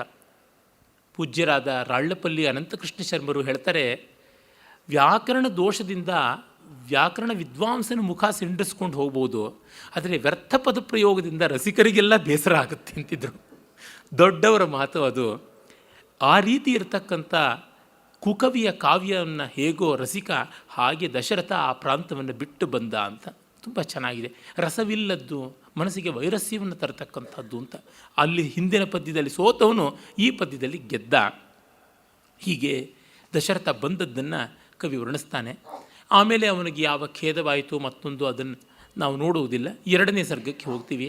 2ನೇ ಸರ್ಗ ದೇವತೆಗಳೆಲ್ಲ ಮಹಾವಿಷ್ಣುವನ್ನು ಹೋಗಿ ರಾವಣ ಕ್ಷೋಭೆಯಿಂದ ಸಂತ್ರಸ್ತರಾದ ಈ ಜಗತ್ತಿನ ನಾವು 3 ಲೋಕದವರು ನಿನ್ನನ್ನು ಬೇಡೋಕ್ಕೆ ಬಂದಿದ್ದೀವಿ, ನೀನು ರಾಮನಾಗಿ ಅವತರಿಸಬೇಕು ಅಂತ ಬೇಡಿಕೊಳ್ತಕ್ಕಂಥದ್ದು. ಕಾಳಿದಾಸನ ರಘುವಂಶದ 10ನೇ ಸರ್ಗದಲ್ಲಿ ಬರುವ ವಿವರವೇ ಇಲ್ಲಿ ಕಾಣಿಸುತ್ತದೆ. ಇನ್ನಷ್ಟು ವಿಸ್ತರಿಸ್ತಾನೆ. ಆದರೆ ಕಾಳಿದಾಸನ ಆ ಭಾಗ ಸರ್ವೋತ್ಕೃಷ್ಟವಾದಂಥದ್ದು. ನೋಡಿ, ದೊಡ್ಡದಾದದ್ದು, ಅದ್ಭುತವಾದದ್ದು ಎದುರಿಗಿದ್ದರೂ, ಆ ಮಾಡಲಿದ್ದರೂ ಅದನ್ನು ಅನುಕರಿಸೋದು ಕಷ್ಟ. ಅದೇ ನಾರಾಯಣ, ಅದೇ ದೇವತೆಗಳ ಗುಂಪು, ಅದೇ ವಿಷ್ಣು ಸ್ತುತಿ, ಅದೇ ರಾವಣ ಕ್ಷೋಭೆಯ ವಿವರಣೆ, ಅದೇ ವಿಷ್ಣುವಿನ ಆಶ್ವಾಸಕ ಅನುಗ್ರಾಹಕವಾದ ಮಾತುಗಳು, ಅದೇ ಅನುಷ್ಠುಪ್ ಶ್ಲೋಕ ಛಂದಸ್ಸು, ಅದೇ ಸಂಸ್ಕೃತ ಭಾಷೆ, ಎಲ್ಲ ಅದೇ. ಅದರಿಂದಲೇ ಸಾಯಣಾಚಾರ್ಯರು ಪದವೀಂ ಕಾಳಿದಾಸಸ್ಯ ಲಲಿತಾಂ ಮೃದುಲಿಃ ಪದೈಃ ನ ಶಕ್ನುವಂತ್ಯಹೋ ಗಂತುಂ ಪಶ್ಯಂತೋಪಿ ಕವೀಶ್ವರಾಹ ಅಂದಿದ್ದು. ಕಾಳಿದಾಸನ ಹಾದಿ, ಹೊರಟ ಹಾದಿ ಕಣ್ಣೆದುರಿಗೆ ಕಾಣಿಸ್ತಲೇ ಇದೆ. ಅವನು ಬಳಸಿದ ಪದಗಳು ಕಣ್ಣೆದುರಿಗೆ ಇವೆ. ಅವನ ಹೆಜ್ಜೆ ಗುರುತು ಮಾಸದ ಇನ್ನೂ ಇದೆ. ಲಲಿತಾಂ ಮೃದುಲಿಃ ಪದೈರಂಕಿತಾಂ ಇದೆ. ಪಶ್ಯಂತೋಪಿ ನೋಡ್ತಾ ಇದ್ದರೂ ನ ಶಕ್ನುವಂತ್ಯಹೋ ಗಂತುಂ, ಹೋಗೋದಿಕ್ಕಾಗ್ತಾ ಇಲ್ಲ ಅಂತ. ಹಾಗಾಗಿ ಮಹಾಕವಿಗಳ ರಸಸಿದ್ಧರ ದಾರಿ ಎಂಥದ್ದು ಅಂತ. ಕಾಳಿದಾಸ ಎಷ್ಟು ಎತ್ತರದವನು ಅನ್ನೋದಕ್ಕೆ ಕುಮಾರದಾಸನಿಂದ ನಮಗೆ ಅರ್ಥವೂ ಆಗುತ್ತದೆ ಅಂತ ಅನ್ಬೋದು. ಚೆನ್ನಾಗಿ ಬರೆದಿದ್ದಾನೆ. ಅಷ್ಟು ಚೆನ್ನಾಗಿ ಬರೆದಿದ್ದರೂ ನಮಗೆ ಆ ಕಾಳಿದಾಸನ ಸ್ವಾರಸ್ಯ ಬೇಡ ಅಂದರೂ ಮನಸ್ಸಿಗೆ ಬರುವುದರಿಂದ ಪಾಪ ಇವನಿಗೆ ಒಂದಿಷ್ಟು ಅನ್ಯಾಯವೂ ಆದಂತೆ ಆಗುತ್ತದೆ. ಏನು ಮಾಡೋಣ, ದೊಡ್ಡವರು ಹಾಗೆ ಮಾಡ್ತಾರೆ. ಆದರೆ ಇವರುಗಳು ಆ ದೊಡ್ಡವ್ರನ್ನ ಬೈಯದೆ ತಮ್ಮ ದಾರಿಯಲ್ಲಿ ನೋಡಿಕೊಂಡು ಹೋಗ್ತಾರಲ್ಲ, ಅದು ತುಂಬ ದೊಡ್ಡದಾದದ್ದು. ಯಾಕೆಂದರೆ ಪಿತೃವಧೆ, ಗಿರೀಶ್ ಕಾರ್ನಾಡ್ ಅವರು ಒಂದು ಸರ್ತಿ ಹೇಳಿದರು, ಇಡೀ ಜಗತ್ ಪ್ರಪಂಚ, ಸಾಹಿತ್ಯ ಪ್ರಪಂಚವೆಲ್ಲ ಪಿತೃವಧ ಪಾತಕದ್ದು ಅಂತ. ಅಂದರೆ ಹಿಂದಿನವ್ರನ್ನ ಬೈದು ಅವ್ರನ್ನ ಮೂಲೆ ಗುಂಪು ಮಾಡಿ ಅವ್ರನ್ನ ಹೀನಾಯ ಮಾಡಿ ಬರ್ತಕ್ಕಂಥದ್ದು ಅಂತ. ಹೀಗೆ ಒಂದನ್ನು ಧ್ವಂಸ ಮಾಡಿ ಯಾವತ್ತೂ ಯಾವುದೂ ಉದ್ಧಾರವಾಗೋದಿಲ್ಲ. ಒಂದನ್ನು ಆಧರಿಸಿಯೇ ಬರತಕ್ಕಂಥದ್ದು. ನವೋದಯದವರು ಯಾವತ್ತೂ ಪೂರ್ವದ ಮಹಾಕವಿಗಳನ್ನು, ಪಂಪನನ್ನೋ ಕುಮಾರವ್ಯಾಸನನ್ನೋ ಲಕ್ಷ್ಮೀಶನನ್ನೋ ಹರಿಹರನನ್ನೋ ಬೈಲಿಲ್ಲ. ಅಲ್ಲಿರುವ ಸ್ವಾರಸ್ಯ ಏನು ಅಂತ ಎತ್ತಿ ಹಿಡಿದು ಕೊಂಡಾಡಿ ಬೆಳೆದರು. ಅವ್ರನ್ನೂ ಗೌರವಿಸಿ ತಾವೂ ಗೌರವ ಭಾಜನರಾದರು. ಆದರೆ ಅಡುಗರಿಂದ ಈಚೆಗೆ ಮಾಡಿದ್ದೆಲ್ಲ ಪೂರ್ವಕವಿ ನಿಂದಿಗೆ. ಹಾಗೆ ಮಾಡಿ ಪುರುಷಾರ್ಥವನ್ನು ಕಾಣೋಕ್ಕಾಗೋಲ್ಲ. ಈ ಅರ್ಥದಲ್ಲಿ ಕುಮಾರದಾಸ ತುಂಬ ಗಮನೀಯನಾದವನು, ಮಹನೀಯನಾದವನು. ಕವಿ ಆರಂಭ ಮಾಡ್ತಾನೆ, ನಿಜ ದೇಹ ಭರ ಆಕ್ರಾಂತ ನಾಗ ನಿಶ್ವಾಸ ರಂಹಸ ಗತಾಗತ ಪಯೋ ರಾಶಿ ಪಾತಾಲ ತಲಮಾಸ್ಥಿತಂ. ವೈಕುಂಠದಲ್ಲಿ ಆದಿಶೇಷನ ಮೇಲೆ ಮಹಾವಿಷ್ಣು ಮಲಗಿದ್ದಾನೆ. ಹಾಗೆ ಅವನ ದೇಹದ ಮೇಲೆ ತಾನು ಮೈಚಾಚಿ ಮಲಗಿದ್ದಾಗ ನಿಜದೇಹ ಭರಾಕ್ರಾಂತ ನಾಗ ನಿಶ್ವಾಸ ರಂಹಸ ಗತಾಗತ ಪಯೋರಾಶಿ ಪಾತಾಲ ತಲಮಾಸ್ಥಿತಂ. ಮಹಾವಿಷ್ಣು ವಿಶ್ವೋದರ ಆದಿಶೇಷನ ಮೇಲೆ ಮಲಗಿದ್ರೆ ಅವನಿಗೂ ಉಬ್ಬಸ ಬರುತ್ತದಲ್ವ. ಅವನು ಏದುಸರು ಬಿಟ್ಟುಕೊಂಡು ಬುಸುಗುಟ್ತಾ ಇದ್ದರೆ ಆ ಬುಸುಗುಟ್ಟುವಿಕೆಯಿಂದ ಸಮುದ್ರದ ಅಲೆಗಳು ಹಿಂದೆ ಮುಂದೆ ಹೋಗ್ತಾ ಇದ್ವು. ಗತಾಗತ ಪಯೋರಾಶಿ, ನಿಜದೇಹ ಭರಾಕ್ರಾಂತ ನಾಗ ನಿಶ್ವಾಸ ರಂಹಸ, ಅವನ ಉಸಿರಾಟದ ವೇಗದಿಂದ, ಗಾಳಿಯಿಂದ ಹಿಂದೆ ಮುಂದೆ ಸಮುದ್ರ ಹೋಗಿ ಬರುವಂತೆ ಆಗ್ತಾ ಇತ್ತು. ಅದು ಒಮ್ಮೆ ಆಕಾಶಕ್ಕೆ ಒಮ್ಮೆ ಪಾತಾಳಕ್ಕೆ ಹೊಯ್ದಾಟ ಮಾಡುವಂತೆ ಕಾಣಿಸ್ತಾ ಇತ್ತು. ಅಂಥ ವೈಕುಂಠಕ್ಕೆ ಹೋಗಿ ದೇವತೆಗಳು ವಿಷ್ಣುವನ್ನು ಕಂಡರು ಅಂತ ಕವಿ ಆರಂಭ ಮಾಡ್ತಾನೆ. ಆಸೀನಂ ಭೋಗಿ ನಿಸ್ರಸ್ತ ಮೌಲಿ ಮಾಲ್ಯ ವಿಭೂಷಣಂ ತತ್ಕ್ಷಣ ತ್ಯಕ್ತ ನಿದ್ರಾರ್ತಿ ಬದ್ಧ ರಾಗಾಯ ತೀಕ್ಷಣಂ. ಅವನು ಭೋಗಿ ಭೋಗಾಸನಾಸೀನಂ ಅಂತ ಕಾಳಿದಾಸ ಹೇಳ್ತಾನೆ. ಹಾವಿನ ಹೆಡೆಗಳ ನೆಳಲಿನಲ್ಲಿ ಇದ್ದಂಥವನು ಇಲ್ಲಿ ಆ ಕಲ್ಪನೆಯನ್ನು ತೆಗೆದುಕೊಂಡು ಅವನ ಮೇಲೆ ಮಲಗಿದಾಗ ಕೊರಳಿನ ಹಾರ ಮತ್ತು ಮಾಲೆಗಳು ಒಂದು ಕಡೆ ಜಾರಿ ಹೋಗುತ್ತವೆ. ಸ್ರಸ್ತ ಮೌಲಿ ಮಾಲ್ಯ ವಿಭೂಷಣಂ, ಮುಡಿಯ ಮಾಲಿಕೆ, ಕೊರಳ ಮಾಲಿಕೆ ಇವೆಲ್ಲ ಓರೆಯಾಗಿ ಜಾರಿ ಹೋಗುತ್ತವೆ. ಮತ್ತು ಆ ವಿಷ್ಣು ದೇವತೆಗಳು ಬಂದ ಕಾರಣ ಯೋಗ ನಿದ್ರೆಯನ್ನು ಬಿಟ್ಟು ಎದ್ದಿದ್ದರಿಂದ ಕಣ್ಣು ಕೆಂಪಾಗಿದೆ ಅಂತ. ತತ್ಕ್ಷಣ ತ್ಯಕ್ತ ನಿದ್ರಾರ್ತಿ ಬದ್ಧ ರಾಗಾಯ ತೇಕ್ಷಣಂ ಅಂತ. ಆಗಷ್ಟೇ ನಿದ್ರೆಯಿಂದೆದ್ದ ಕೆಂಬಣ್ಣ, ಕೆಂದಾವರಿಯ ಬಣ್ಣ, ಕಪ್ಯಾಸಂ ಪುಂಡರೀಕ ಮಕ್ಷಿಣಿ ಅಂತ ಯಾವುದನ್ನು ವೇದ ಹೇಳುತ್ತದೆ ಹಾಗೆ ಇದ್ದ ಅಂತನ್ನುವುದನ್ನು ಕವಿ ಹೃದಯವಾಗಿ ವರ್ಣಿಸ್ತಾನೆ. ಭೋಗಿ ಭೋಗಾಸನ ಕ್ಷೋಭೋ, ಕಾಳಿದಾಸನ ಮಾತು. ಭೋಗಿ ಭೋಗಾಸನಾಸೀನ ಮಾಭೂದಿತಿ ಸುದೂರತಃ ಭಕ್ತ್ಯಾನತ ಶರೀರೇಣ ಸೇವ್ಯಮಾನಂ ಗರುತ್ಮತ. ಇನ್ನು ತಾನು ಹತ್ತಿರಕ್ಕೆ ಬಂದರೆ ಆದಿಶೇಷನಿಗೆ ಎಲ್ಲಿ ಕಂಗಾಲಾಗುವ ಸ್ಥಿತಿ ಬರುತ್ತದೆಯೋ ಅಂತ ಸಾಕಷ್ಟು ಸೇಫ್ ಡಿಸ್ಟೆನ್ಸ್, ಕ್ಷೇಮಂಕರವಾದ ದೂರದಲ್ಲಿ ಇದ್ದು ಭಕ್ತಿ ನಮ್ರವಾದ ಶರೀರದಿಂದ ಗರುಡ ವಿಷ್ಣುವಿನ ಆಜ್ಞೆಗಳನ್ನು ನಿರೀಕ್ಷೆ ಮಾಡ್ತಾ ಇದ್ದ ಅಂತ ಕವಿ ಹೇಳ್ತಾನೆ. ವೈಕುಂಠದಲ್ಲಿದ್ದರೂ ಜಾತವೈರ ಹೋಗೋದಿಲ್ಲ. ಏನು ಮಾಡುವುದು? ಯಾವ ದೊಡ್ಡ ಸ್ಥಾನಕ್ಕೆ ಬಂದರೂ ಅವರವ್ರಿಗಿರಬೇಕಾದ ಆಗರ್ಭ ವೈರಗಳನ್ನು ಪೂರ್ತಿ ಬಿಡೋಕ್ಕಾಗೋದಿಲ್ಲ ಅಂತಲೂ ಅನ್ಬೋದು. ಆದರೆ ಇಲ್ಲಿ ಕವಿಯ ವಿವಕ್ಷೆ ಅದಲ್ಲ. ತನ್ನಿಂದ ವಿಷ್ಣುವಿನ ನಿದ್ರೆಗೆ ತೊಂದರೆ ಆಗದೇ ಇರಲಿ ಎನ್ನುವಂತೆ ದೂರದಲ್ಲಿ ಕೂತಿದ್ದ ಅನ್ನುವ ಒಳ್ಳೆಯ ಕಲ್ಪನೆಯನ್ನು ಮಾಡಿದ್ದಾನೆ. ಗರುಡ ಮತ್ತು ಹಾವುಗಳಿಗಿರುವ ಸಾಹಜಿಕ ಜನ್ಮ ವೈರವನ್ನು ಗಮನದಲ್ಲಿಟ್ಟುಕೊಂಡು ಸವ್ಯಾಪಸವ್ಯಭಾಗಸ್ಥಂ ಭಾಗಸ್ಥ ಪಾಂಚಜನ್ಯ ಸುದರ್ಶನಂ ತಟದ್ವಯಸ್ಥ ಚಂದ್ರಾರ್ಕ ವಿಂಧ್ಯಾಶೈಲಮಿವೋಚ್ಛ್ರಿತಂ ತಟದ್ವಯಸ್ಥ ಚಂದ್ರಾರ್ಕ ವಿಂಧ್ಯಾಶೈಲಮಿವೋಚ್ಛ್ರಿತಂ. ಅವನ ಎಡಬಲ ಕೈಗಳಲ್ಲಿ ಶಂಖ ಚಕ್ರಗಳಿವೆ.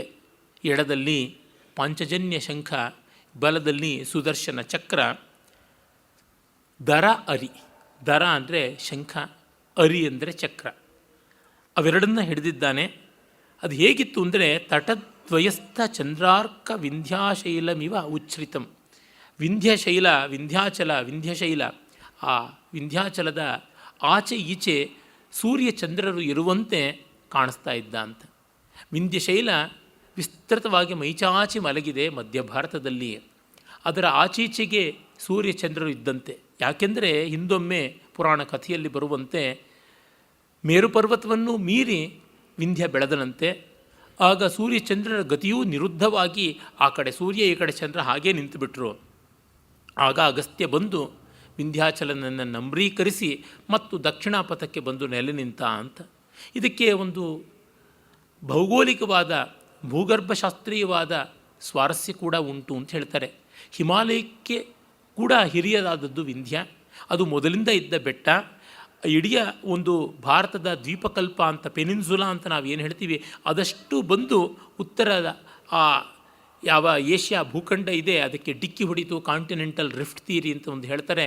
ಆಗ ಎದ್ದದ್ದು ಸಮುದ್ರದಿಂದ ಹಿಮಾಚಲ. ಹಾಗಾಗಿ ಅದು ವಯಸ್ಸಿನಿಂದ ಕಿರಿಯದಾದದ್ದು, ಆದರೆ ಎತ್ತರದಿಂದ ಹಿರಿಯದಾದದ್ದು. ಹಳೆಯದಾದ ವಿಂಧ್ಯ ಎತ್ತರ ಕಡಿಮೆ ಆದದ್ದು. ಆ ಒಂದು ನೆನಪನ್ನು ಇಲ್ಲಿ ತೋರಿಸುವಂತೆ ಅಂತ. ಇರಲಿ, ಯಾವುದೇ ಆಗಿದ್ದರೂ ಒಂದು ಸ್ವಾರಸ್ಯ, ಬಹಳ ಎತ್ತರವಾದ ಪರ್ವತ ವಿಂಧ್ಯ ಪರ್ವತ. ಅದರ ಆಚೆ ಈಚೆ ಸೂರ್ಯ ಚಂದ್ರರು ಹಾಗೆ ನಿರುದ್ಧರಾಗಿ ನಿಂತರು. ಅದನ್ನು ಕವಿ ಸಾಕ್ಷಾತ್ಕರಿಸ್ಕೊಡ್ತಾ ಇದ್ದಾನೆ. ಮಹಾವಿಷ್ಣುವಿನ ಎರಡು ಕೈಗಳಲ್ಲಿ ಶಂಖ ಚಂದ್ರನಂತೆ, ಚಕ್ರ ಸೂರ್ಯನಂತೆ ನಿಂತದ್ದು ಅಂತ ಬಹಳ ಅದ್ಭುತವಾದ ಪ್ರಕೃತಿ ಚಿತ್ರಣ. ಮುಂದೆ ಇದನ್ನೇ ಮಾಘಕವಿ ತನ್ನ ಶಿಶುಪಾಲ ವಧದಲ್ಲಿ 5ನೇ ಸರ್ಗದಲ್ಲಿ ಬರತಕ್ಕಂಥ 4ನೇ ಸರ್ಗದಲ್ಲಿ ಬರುವ ರೈವತಕಾದ್ರಿಯ ವರ್ಣನೆಯಲ್ಲಿ ಉದಯತಿ ವಿತತೌರ್ಧ್ವ ರಶ್ಮಿರಜ್ವಾ ಅನ್ನುವ ಶ್ಲೋಕದಲ್ಲಿ ಒಂದು ಕಡೆ ರೈವತ ಪರ್ವತದ ಒಂದು ಕಡೆಯಲ್ಲಿ ಸೂರ್ಯ, ಮತ್ತೊಂದು ಕಡೆಯಲ್ಲಿ ಚಂದ್ರ, ಇಬ್ಬರು ಒಬ್ಬ ಅಸ್ತ ಇನ್ನೊಬ್ಬ ಉದಯ ಆಗ್ತಾ ಇರುವ ಸಂದರ್ಭ. ಸೂರ್ಯಾಸ್ತ ಚಂದ್ರೋದಯದಲ್ಲಿ ಅವರ ಕಿರಣಗಳು ಅನ್ನುವ ಹುರಿಗಳಿಗೆ ಕಟ್ಟಲ್ಪಟ್ಟ ಗಂಟೆಗಳೇ ಆಗಿ ಆ ಬಿಂಬಗಳು ಕಾಣಿಸ್ತಾ ಇದ್ವು. ಇಡೀ ಬೆಟ್ಟವೇ ಒಂದು ಮಹಾ ದಿಗ್ಗಜದಂತೆ ತೋರ್ತಾ ಇತ್ತು ಅಂತ ಕವಿ ಹೇಳ್ತಾನೆ. ಹಾಗಾಗಿ ವಾರಣೇಂದ್ರ ಲೀಲಾಂ ಘಟಯತಿ, ವಾರಣೇಂದ್ರ ಲೀಲಾ ಗಜಲೀಲೆಯನ್ನು ತೋರ್ಪಡಿಸುವಂತೆ ಆ ಕಡೆಗೆ ಈ ಕಡೆಗೆ 2 ಗಂಟೆಗಳನ್ನು ಎಳಿಬಿಟ್ಟಂತೆ ಕಾಣಿಸ್ತಿತ್ತು ಅಂತನ್ನುವ ಕಲ್ಪನೆ. ಅದಕ್ಕೆಲ್ಲ ಪೂರಕವಾಗುವಂಥ ರೀತಿಯ ಮೂಲದ ಒಂದು ಕಲ್ಪನೆಯನ್ನು ಇವನು ಕೊಟ್ಟಿದ್ದಾನೆ ಅಂತನ್ನಬಹುದು. ಇದೇ ರೀತಿಯಾದ ಕಲ್ಪನೆಯನ್ನು ಕೇರಳದ ಸುಕುಮಾರ ಕವಿ, ಇನ್ನೂ ಪರವರ್ತಿ ಇತ್ತೀಚಿನವನು, ತನ್ನ ಕೃಷ್ಣ ವಿಲಾಸ ಕಾವ್ಯದಲ್ಲಿ ಮಾಡ್ತಾನೆ. ಕೃಷ್ಣಾವತಾರಕ್ಕಾಗಿ ಪ್ರಾರ್ಥಿಸಿ ದೇವತೆಗಳು ಮಹಾವಿಷ್ಣುವನ್ನು ಕಾಣುವ ಸಂದರ್ಭದಲ್ಲಿ. ಹಾಗೆಯೇ ರತ್ನಕೇಟ ಶ್ರೀನಿವಾಸ ದೀಕ್ಷಿತ ಅನ್ನುವ ಒಬ್ಬ ವಿದ್ವತ್ ಕವಿ, ಆತ ಜಿಂಜಿ ಅನ್ನುವ ಪ್ರಾಂತದಲ್ಲಿದ್ದದ್ದು. ಪ್ರಸಿದ್ಧನಾದ ವೆಂಕಟಮಖಿ ಯಾವನು ಸಂಗೀತಶಾಸ್ತ್ರ ಕೋವಿದ ಇದ್ದಾನೆ, ಆತನ ತಂದೆ. ತತ್ರಾಸ್ತಿ ಕಶ್ಚಿತ್ ತರುಣಾಗ್ನಿಹೋತ್ರಿ ಶತಾವಧಾನಿ ತ್ರಯೀ ಪಾರದಶ್ವ ಅಂತೆಲ್ಲ ಬರ್ಕೋತಾನೆ. ರುಕ್ಮಿಣಿ ಸ್ವಯಂವರ ಅಂತಕ್ಕಂಥ ಒಂದು ಕಾವ್ಯವನ್ನು ಬರೆದಂಥವನು. ನಮ್ಮ ಕ್ಷಮಿಸಬೇಕು, ರಾಜಚೂಡಾಮಣಿ ದೀಕ್ಷಿತ ಅವನು ಇವನ ಮಗ, ರತ್ನಕೇಟ ಶ್ರೀನಿವಾಸ ದೀಕ್ಷಿತರ ಮಗ. ಅವನ ಸಹಾಧ್ಯಾಯಿಯಾಗಿದ್ದವರು ವೆಂಕಟಮಖಿ ಗೋವಿಂದ ದೀಕ್ಷಿತನ ಮಗ.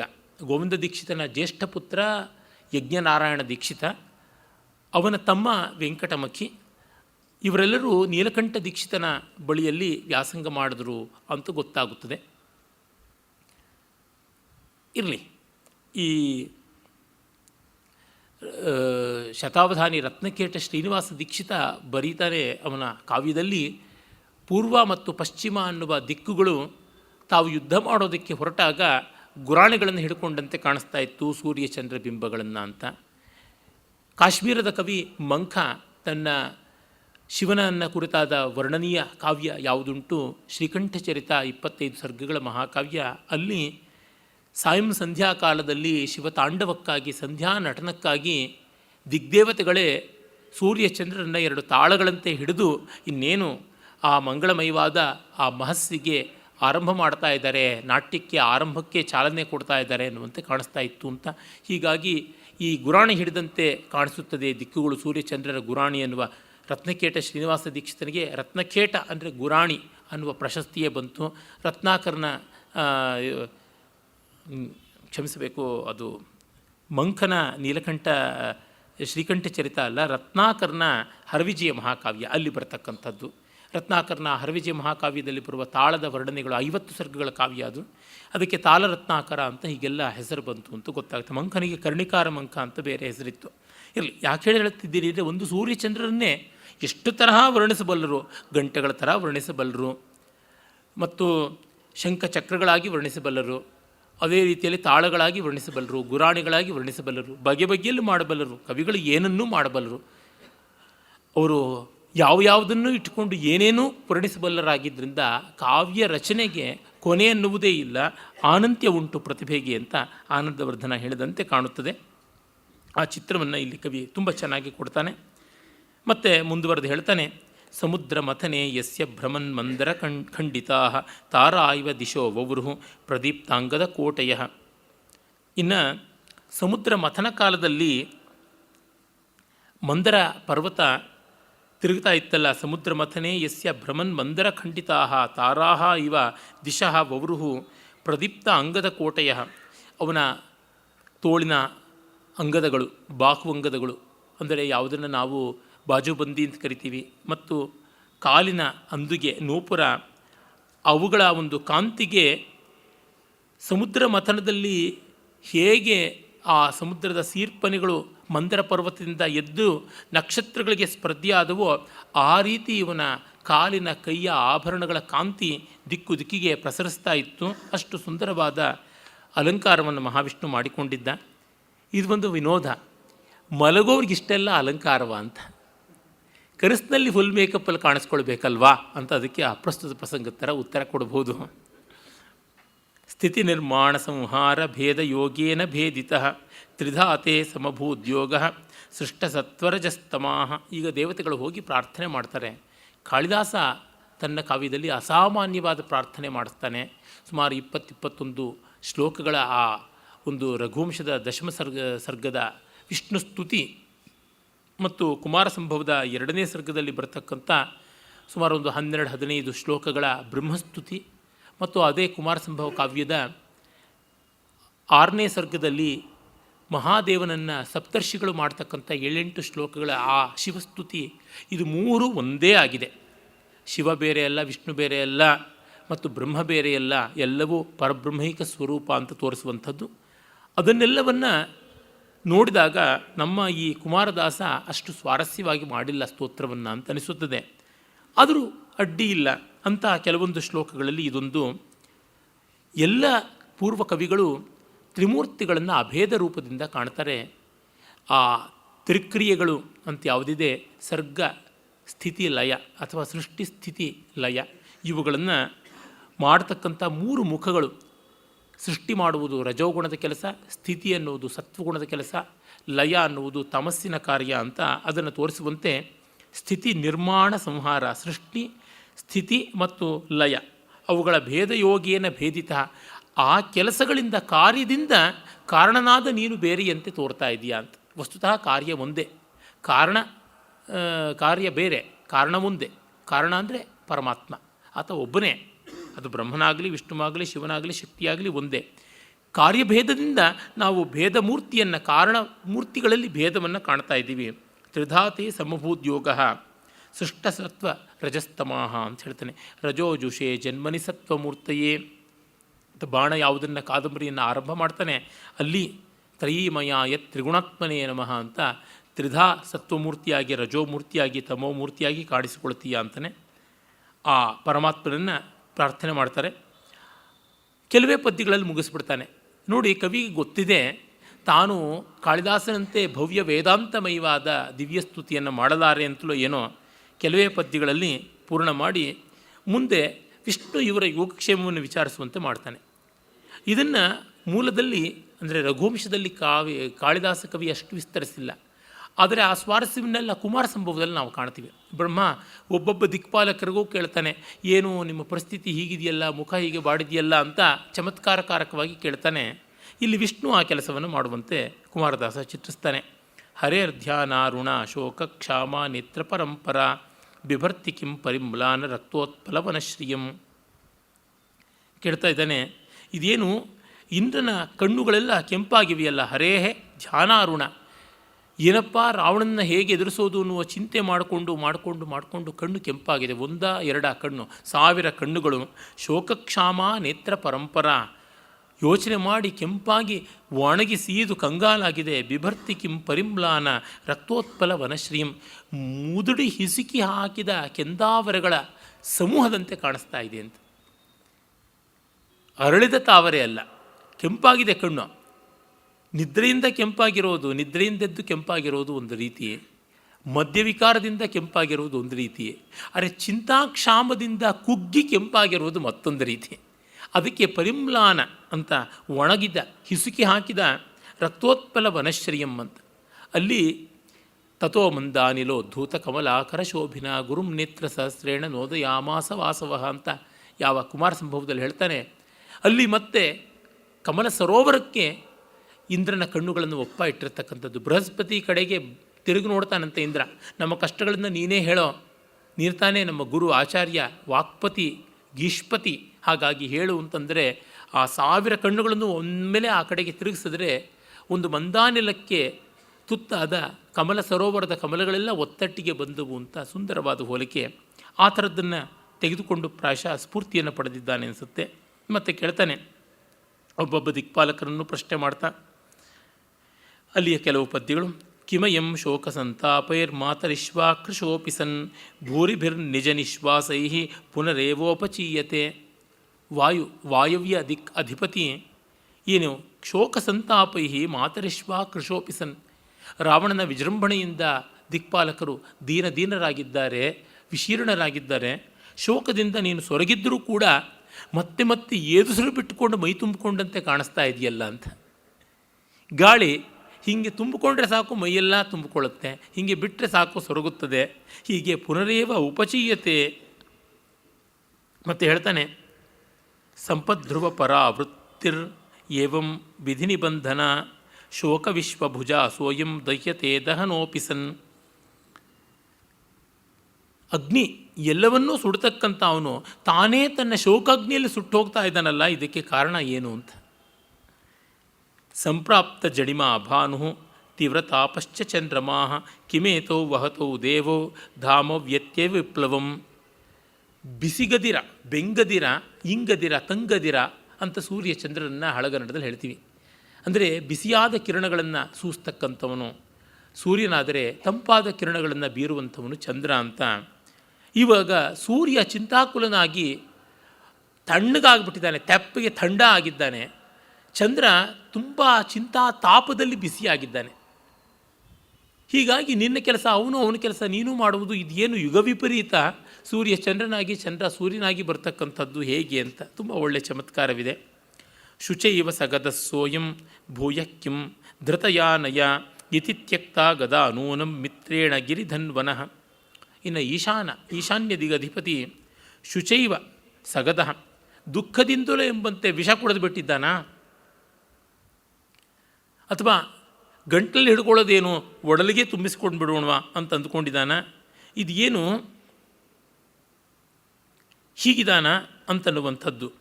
ಮತ್ತು ಅಲ್ಲಿಗೆ ಉತ್ತರ ದಿಗಧಿಪತಿ ಕುಬೇರನು ಬಂದಿದ್ದಾನೆ ಧನದ. ಅವನು ಗಿರಿಧನ್ವನಃ ಮಿತ್ರೇಣ, ಅಂದರೆ ಬೆಟ್ಟವನ್ನೇ ಬಿಲ್ಲಾಗಿಸಿಕೊಂಡವನು, ಮೇರುಚಾಪ ಅಂತ ಹೆಸರಾದ ಮೇರು ಕೋದಂಡ, ಮೇರು ಕಾರ್ಮುಕ ಅಂತ ಪ್ರಸಿದ್ಧನಾದ ಶಿವನ ಮಿತ್ರ. ಅವನು ಗದ ನನಗೆ ಈಗಲೇ ಇದೆ, ಅಂದರೆ ರೋಗ, ರಾವಣ ಅನ್ನುವ ರೋಗ ಇದೆ ಅಂತ, ಇನ್ನು ಗದೆ ಯಾಕೆ ಅಂತ ಗದೆಯನ್ನು ಬಿಟ್ಟು ಕೂತಿದ್ದಾನ ಅಂತ. ಕುಬೇರನ ಆಯುಧ ಗದೆ, ಗದ ಅನ್ನೋದಕ್ಕೆ ರೋಗ ಅಂತ. ಇತಿ ತ್ಯಕ್ತ ಗದಾ ನೂನಂ ಮಿತ್ರೇಣ ಗಿರಿಧನ್ವನಃ ಶುಚೈವ ಸಗದ. ದುಃಖವೇ ತನ್ನಲ್ಲಿರುವಾಗ ಗದಃ ಅಂದರೆ ರೋಗ, ಸಗದಃ ಗದಯಾ ಸಹಿತ ಸಗದಃ ಅಂತಲೂ ವ್ಯಾಕರಣ ಆಗುತ್ತದೆ, ಗದೇನ ಸಹಿತ ಸಗದಃ ಅಂತಲೂ ಆಗುತ್ತದೆ. ಈ ವ್ಯಾಕರಣದ ಚಮತ್ಕಾರ ಹೀಗಿರುವುದರಿಂದ ಹೇಳ್ತಾ ಇದ್ದಾನೆ. ಇದನ್ನಿಟ್ಟುಕೊಂಡೇನು ಅಂತ. ಕುಬೇರನಿಗೆ ರಾವಣನಿಂದ ವೈಯಕ್ತಿಕವಾಗಿ ತುಂಬ ಕಷ್ಟವಾಗಿದೆ. ಕುಬೇರನ ತಂದೆ ರಾವಣನ ತಂದೆ ಇಬ್ಬರೂ ಒಬ್ಬರೇ, ವಿಶ್ರವಸ್ಸು, ತಾಯಿ ಮಾತ್ರ ಬೇರೆ. ಹೀಗಾಗಿ ರಾವಣ ಕುಬೇರನ ರಾಜ್ಯವನ್ನೇ ಅಪಹರಿಸಿದ್ದ. ಯಾಕೆಂದರೆ ಕುಬೇರ ಮೊದಲು ಲಂಕೆಯಲ್ಲಿದ್ದ, ಬ್ರಹ್ಮ ಆತನಿಗೆ ಲಂಕೆಯನ್ನು ಕೊಟ್ಟಿದ್ದ. ಲಂಕೆ ಬಹಳ ಹಿಂದೆ ಮಾಲ್ಯವಂತ, ಜಂಬುಮಾಲಿ, ಸುಮಾಲಿ ಅನ್ನುವ ಮೂವರು ರಾಕ್ಷಸ ಸಹೋದರರಿಗೆ ಸೇರಿತ್ತು. ವಿಷ್ಣುವಿನ ಜೊತೆಗೆ ಯುದ್ಧದಲ್ಲಿ ಮಾಲ್ಯವಂತ, ಜಂಬುಮಾಲಿ ಇವರೆಲ್ಲರೂ ತೀರಿಕೊಂಡು ಸುಮಾಲಿ ಮಾತ್ರ ಉಳಿದಿದ್ದ. ಅವರೆಲ್ಲರೂ ಭಯಪಟ್ಟು ಲಂಕೆಯಿಂದ ಪಾತಾಳಕ್ಕೆ ಹೋಗಿಬಿಟ್ರು. ಖಾಲಿಯಾಗಿತ್ತು ಲಂಕೆ. ಖಾಲಿಯಾಗಿದ್ದ ಗೌರ್ಮೆಂಟ್ ಕ್ವಾರ್ಟರ್ಸ್ಗೆ ಹೊಸದಾಗಿ ಅಪಾಯಿಂಟ್ ಆಗಿರತಕ್ಕಂಥ ಮಿನಿಸ್ಟ್ರುಗಳು ಹೇಗೆ ಬರ್ತಾರೋ ಹಾಗೆ ಹೊಸದಾಗಿ ಪೋರ್ಟ್ಫೋಲಿಯೋನ ಕೊಟ್ಟ. ಬ್ರಹ್ಮ ತಪಸ್ಸಿನಿಂದ ದಿಕ್ಪಾಲಕತ್ವವನ್ನು ಪಡ್ಕೊಂಡ ಕುಬೇರನಿಗೆ. ವಿಶ್ರವಸ್ಸಿನ ಮಗ ಅವನು, ವೈಶ್ರವಣ ಅಂತ ಆದವನು ಕೊಟ್ಟ. ಅವನಿಗೆ ಸಂಪಾದಿಸಿಕೊಂಡು ದುಡ್ಡು, ಮೈ ತುಂಬ ಕೊಬ್ಬನ್ನು ಸಂಪಾದಿಸಿಕೊಂಡು ಬೊಜ್ಜು ಬಂತು. ಹಾಗಾಗಿ ಕುತ್ಸಿತಂ ಬೇರಂ ಯಸ್ಯ ಸಹ ಕುಬೇರಃ ಅಂತ ಆದ ಅಂತ. ಅವನ ನೋಟ ಚೆನ್ನಾಗಿ ಇಲ್ಲ, ಅವನ ವಿಗ್ರಹ ವ್ಯಕ್ತಿತ್ವ ಚೆನ್ನಾಗಿಲ್ಲ ಅಂತ. ಕಣ್ಣು ಒಂದು ಹೋಗಿತ್ತು ಅಂತ ಹೇಳ್ತಾರೆ. ಏಕಾಕ್ಷಿ ಪಿಂಗಲ ಅಂತ ಉತ್ತರಕಾಂಡದಲ್ಲಿ ಕೂಡ ಬರುತ್ತದೆ. ಒಮ್ಮೆ ಪಾರ್ವತಿಯ ಕಡೆಗೆ ಅವನು ಸಲ್ಲದ ನೋಟ ಬೀರಿದ, ಹಾಗಾಗಿ ಒಂದು ಕಣ್ಣು ಸುಟ್ಟು ಹೋಯಿತು. ಹಾಗಾಗಿ ಅದು ಕಂದು ಬಣ್ಣಕ್ಕೆ ಬಂತು, ಸೀದು ಹೋಗಿ ಏಕಾಕ್ಷಿ ಪಿಂಗಲ ಅಂತ ಆದ ಅಂತ. ಬೊಜ್ಜೂ ಸೇರಿ ಕುರುಡೂ ಸೇರಿದರೆ ಇನ್ನು ಹೇಗಿರ್ಬೋದು, ಕುತ್ಸಿತ ಬೇರವಲ್ಲದೆ ಅಂತ. ಪ್ರಸ್ತುತ ಯಕ್ಷಾರಾಧನೆಯ ಫಲ ಕುಬೇರ. ಕುಬೇರ ಯಕ್ಷಾಧಿಪತಿ ಕೂಡ. ಯಕ್ಷರು ಗುಜ್ಜು ಗೊರಲಿನ, ಗಂಟು ಮೂಗಿನ, ಅಡ್ಡ ದೇಹದ ಅಂತೆಲ್ಲ ನಮ್ಮ ಕನಕದಾಸರಲ್ಲಿ ಬರುತ್ತದಲ್ಲ. ಬಾಹುಕನ ಚಿತ್ರಣ, ಯಾವ ಒಬ್ಬ ನಳ ಕಾರ್ಕೋಟಕ ದಷ್ಟನಾದಾಗ ಇದ್ದ ರೂಪ ಆ ರೀತಿಯಾಗಿ. ಹಾಗೆ ಕುಬೇರ ಲಂಕಾಧಿಪತಿಯಾಗಿದ್ದ. ರಾವಣ ಬ್ರಹ್ಮ ತಪಸ್ಸಿನಿಂದ ಬ್ರಹ್ಮನನ್ನು ಕುರಿತು ತಪಸ್ಸು ಮಾಡಿ ಬ್ರಹ್ಮವರ ಚೋದಿತನಾಗಿ ಕುಬೇರನನ್ನು ಓಡಿಸಿ ಅವನ ವಿಮಾನವನ್ನು ತನ್ನದಾಗಿಸಿಕೊಂಡ. ಕುಬೇರ ತನ್ನ ತಪಸ್ಸಿನಿಂದ ಆರ್ಜಿಸಿದ ವಿಮಾನವನ್ನು ತಾನು ಕಿತ್ತಿಟ್ಟುಕೊಂಡ. ಹೀಗಾಗಿ ಕುಬೇರ ದಿಕ್ಕಿಲ್ಲದೆ ಮತ್ತೆ ದಕ್ಷಿಣದ ತುದಿಯಿಂದ ಉತ್ತರದ ತುದಿಗೆ ಬಂದು ಹಿಮಾಲಯದ ತಪ್ಪಲಲ್ಲಿದ್ದ ಅಲಕಾವತಿಯಲ್ಲಿ ತನ್ನ ರಾಜ್ಯವನ್ನು ಮಾಡಿಕೊಳ್ಳಬೇಕಾಯಿತು ಅಂತ ಗೊತ್ತೇ ಇದೆ. ಇದೆಲ್ಲ ಕಾರಣದಿಂದ ಕುಬೇರನಿಗೆ ರಾವಣನ ಬಗೆಗೆ ಹೆಚ್ಚಿನ ಕೋಪ, ಆದರೂ ಏನೂ ಮಾಡಲಾಗದ ಮನಸ್ತಾಪ. ಗದೆಯನ್ನು ಬೀಸಲಿಕ್ಕೆ ಆಗದೆ ತನಗೇ ಇರುವಾಗ ಈ ದುಃಖ, ಈ ಸಂಕಟ, ಆ ಸಂಕಟದಿಂದ ಬಂದ ರೋಗ, ಶೋಕವೇ ರೋಗವಾಗಿ ಮನೋವ್ಯಾಧಿ, ಅದನ್ನು ಆಧಿ ಅಂತ ಕರೀತಾರೆ. ಹೀಗಾಗಿ ಸಗದನಾಗಿದ್ದೇನೆ. ಶುಚೈವ ಸಗದ ಸೋಹಂ ಭೂಯಕ್ಕಿಂ ಧೃತಯಾನಯ ಇತಿ ತ್ಯಕ್ತ ಗದಾ ನೂನಂ ಮಿತ್ರೇಣ ಗಿರಿಧನ್ವನಃ ಲಾಘವಂ ಕೇನಕಿ ನಾಶೇ ಕೃತಂ ಸಾಯುಧ ವಾಹನೆ ರಕ್ಷಕೆ ಭೈಷಸ್ಯೇವಂ ದಂಡಹಸ್ತೆ ಶಿಶಾವಿವ. ಕೀನಾಶ, ಎಲ್ಲವನ್ನ ನಾಶ ಮಾಡ್ತಕ್ಕಂಥವನು ಕೀನಾಶ, ಯಮ, ದಕ್ಷಿಣ ದಿಗತಿಪತಿ. ಅವನು ಲಾಘವವನ್ನು ಪಡೆದಿದ್ದಾನೆ, ತುಂಬ ಅಗ್ಗವಾಗಿ ಬಿಟ್ಟಿದ್ದಾನೆ, ಸವಕಲಾಗಿದ್ದಾನೆ. ವಾಹನದ ಜೊತೆಗೆ ದಂಡ ಪಾಶಗಳನ್ನು ಧರಿಸಿ ಬರ್ತಾನೆ ಅಂತಂದರೆ ಯಮದಂಡ ಎಂಥದ್ದು. ಯಾರೂ ಬೆಚ್ಚಿ ಭಯಪಡಬೇಕು, ಸತ್ತು ಸುಣ್ಣವಾಗಬೇಕು. ಹಾಗಿರುವಲ್ಲಿ ಇವನನ್ನು ನೋಡಿ ಯಾರಿಗೂ ಭಯವಾಗ್ತಾ ಇಲ್ಲ. ರಾವಣ ಇವನನ್ನು ಎಮ್ಮೆ ಕಾಯೋ ಹುಡುಗ ಅಂತ ಭಾವಿಸಿದ್ದಾನೆ. ಮಹಿಷಸ್ಯ ಏವಂ ರಕ್ಷಕಃ ದಂಡಹಸ್ತಃ ಶಿಶು. ದೊಣ್ಣೆ ಹಿಡ್ಕೊಂಡು ಎಮ್ಮೆ ಪಕ್ಕ ನಿಂತಿರ್ತಕ್ಕಂಥ ಎಳೆ ಹುಡುಗ ಗೋವಳ ಅಂತ ಭಾವಿಸಿದ್ದಾನೆ. ಇನ್ನು ಏನು, ಇದು ಯಾವ ಸ್ಥಿತಿಯಾಗಿದೆ ನಿನಗೆ ಅಂತ. ಹಾಗೆ ಪಶ್ಚಿಮ ದಿಕ್ಕಿನ ಅಧಿಪತಿ ಪಾಶಿ ಅಂದರೆ ವರುಣ, ಪಾಶಪಾಣಿ ಅಸಾವ್. ಇಷ್ಟ ವಿಗ್ರಹೋ ವನಗೋಚರ ವೀರೋಪಿ ವರುಣ ಕೇನ ಕ್ಷುದ್ರ ಪಾಶೀವ ಪೀಡಿತ. ಪಾಶಿ ಅಂದರೆ ಪಾಶವನ್ನು ಕೈಯಲ್ಲಿ ಹಿಡಿದಿದ್ದಾನೆ ಅಂತಲೂ ಅರ್ಥ, ಪಾಶದಲ್ಲಿ ಬದ್ಧನಾಗಿದ್ದ ಅಂತಲೂ ಅರ್ಥ ಆಗುತ್ತದೆ. ಇವನೇ ಪಾಶಬದ್ಧನಾಗುವಂತೆ ವೀರನಾಗಿದ್ದರೂ ಯಾಕೆ ಭೀರುವಾಗಿದ್ದಾನೆ, ಜಲಾಧಿಪತಿ ಜಡಾಧಿಪತಿಯಾಗಿದ್ದಾನಲ್ಲ ಏನು ಅಂತ ಕವಿಯ ಪ್ರಶ್ನೆ. ವಿಷ್ಣು ಅವ್ರನ್ನ ಪ್ರಶ್ನಿಸ್ತಾನೆ ಹೀಗೆ: ಆಹತ್ಯ ಸರ್ವಾಸ್ತ್ರ ಭ್ರೂಧನುರ್ಮಾತ್ರಧಾರಿಣಿ ಕಟಾಕ್ಷ ಶರಶೇಷೇಯಂ ಚಂಡೀಕೇನ ಕೃತಾರಣೆ. ತುಂಬ ಚೆನ್ನಾಗಿದೆ ಪದ್ಯ. ಇನ್ನು ಚಂಡಿಕೆ ಪರದೇವತೆ, ಮಾತೃದೇವತಾ ರೂಪಿಣಿ ಭವಾನಿ, ಅವಳು ಎಲ್ಲ ಆಯುಧಗಳನ್ನು ಕಳ್ಕೊಂಡು ಹುಬ್ಬು ಅನ್ನುವ ಬಿಲ್ಲನ್ನು, ನೋಟ ಅನ್ನುವ ಬಾಣವನ್ನು ಮಾತ್ರ ಉಳಿಸಿಕೊಂಡಂತೆ ಇದೆಯಲ್ಲ ಏನು ಅಂತ ಕೇಳ್ತಾನೆ. ಆಹತ್ಯ ಹೃತ ಸರ್ವಾಸ್ತ್ರ ಭ್ರೂಧನುರ್ಮಾತ್ರಧಾರಿಣಿ ಕಟಾಕ್ಷ ಶರಶೇಷೇಯಂ ಚಂಡಿ ಕೇನ ಕೃತಾರಣೆ. ಯಾಕೆ ಹೀಗಾಗಿದ್ದಾಳೆ ಚಂಡಿಯ ಕಥೆ? ಇನ್ನು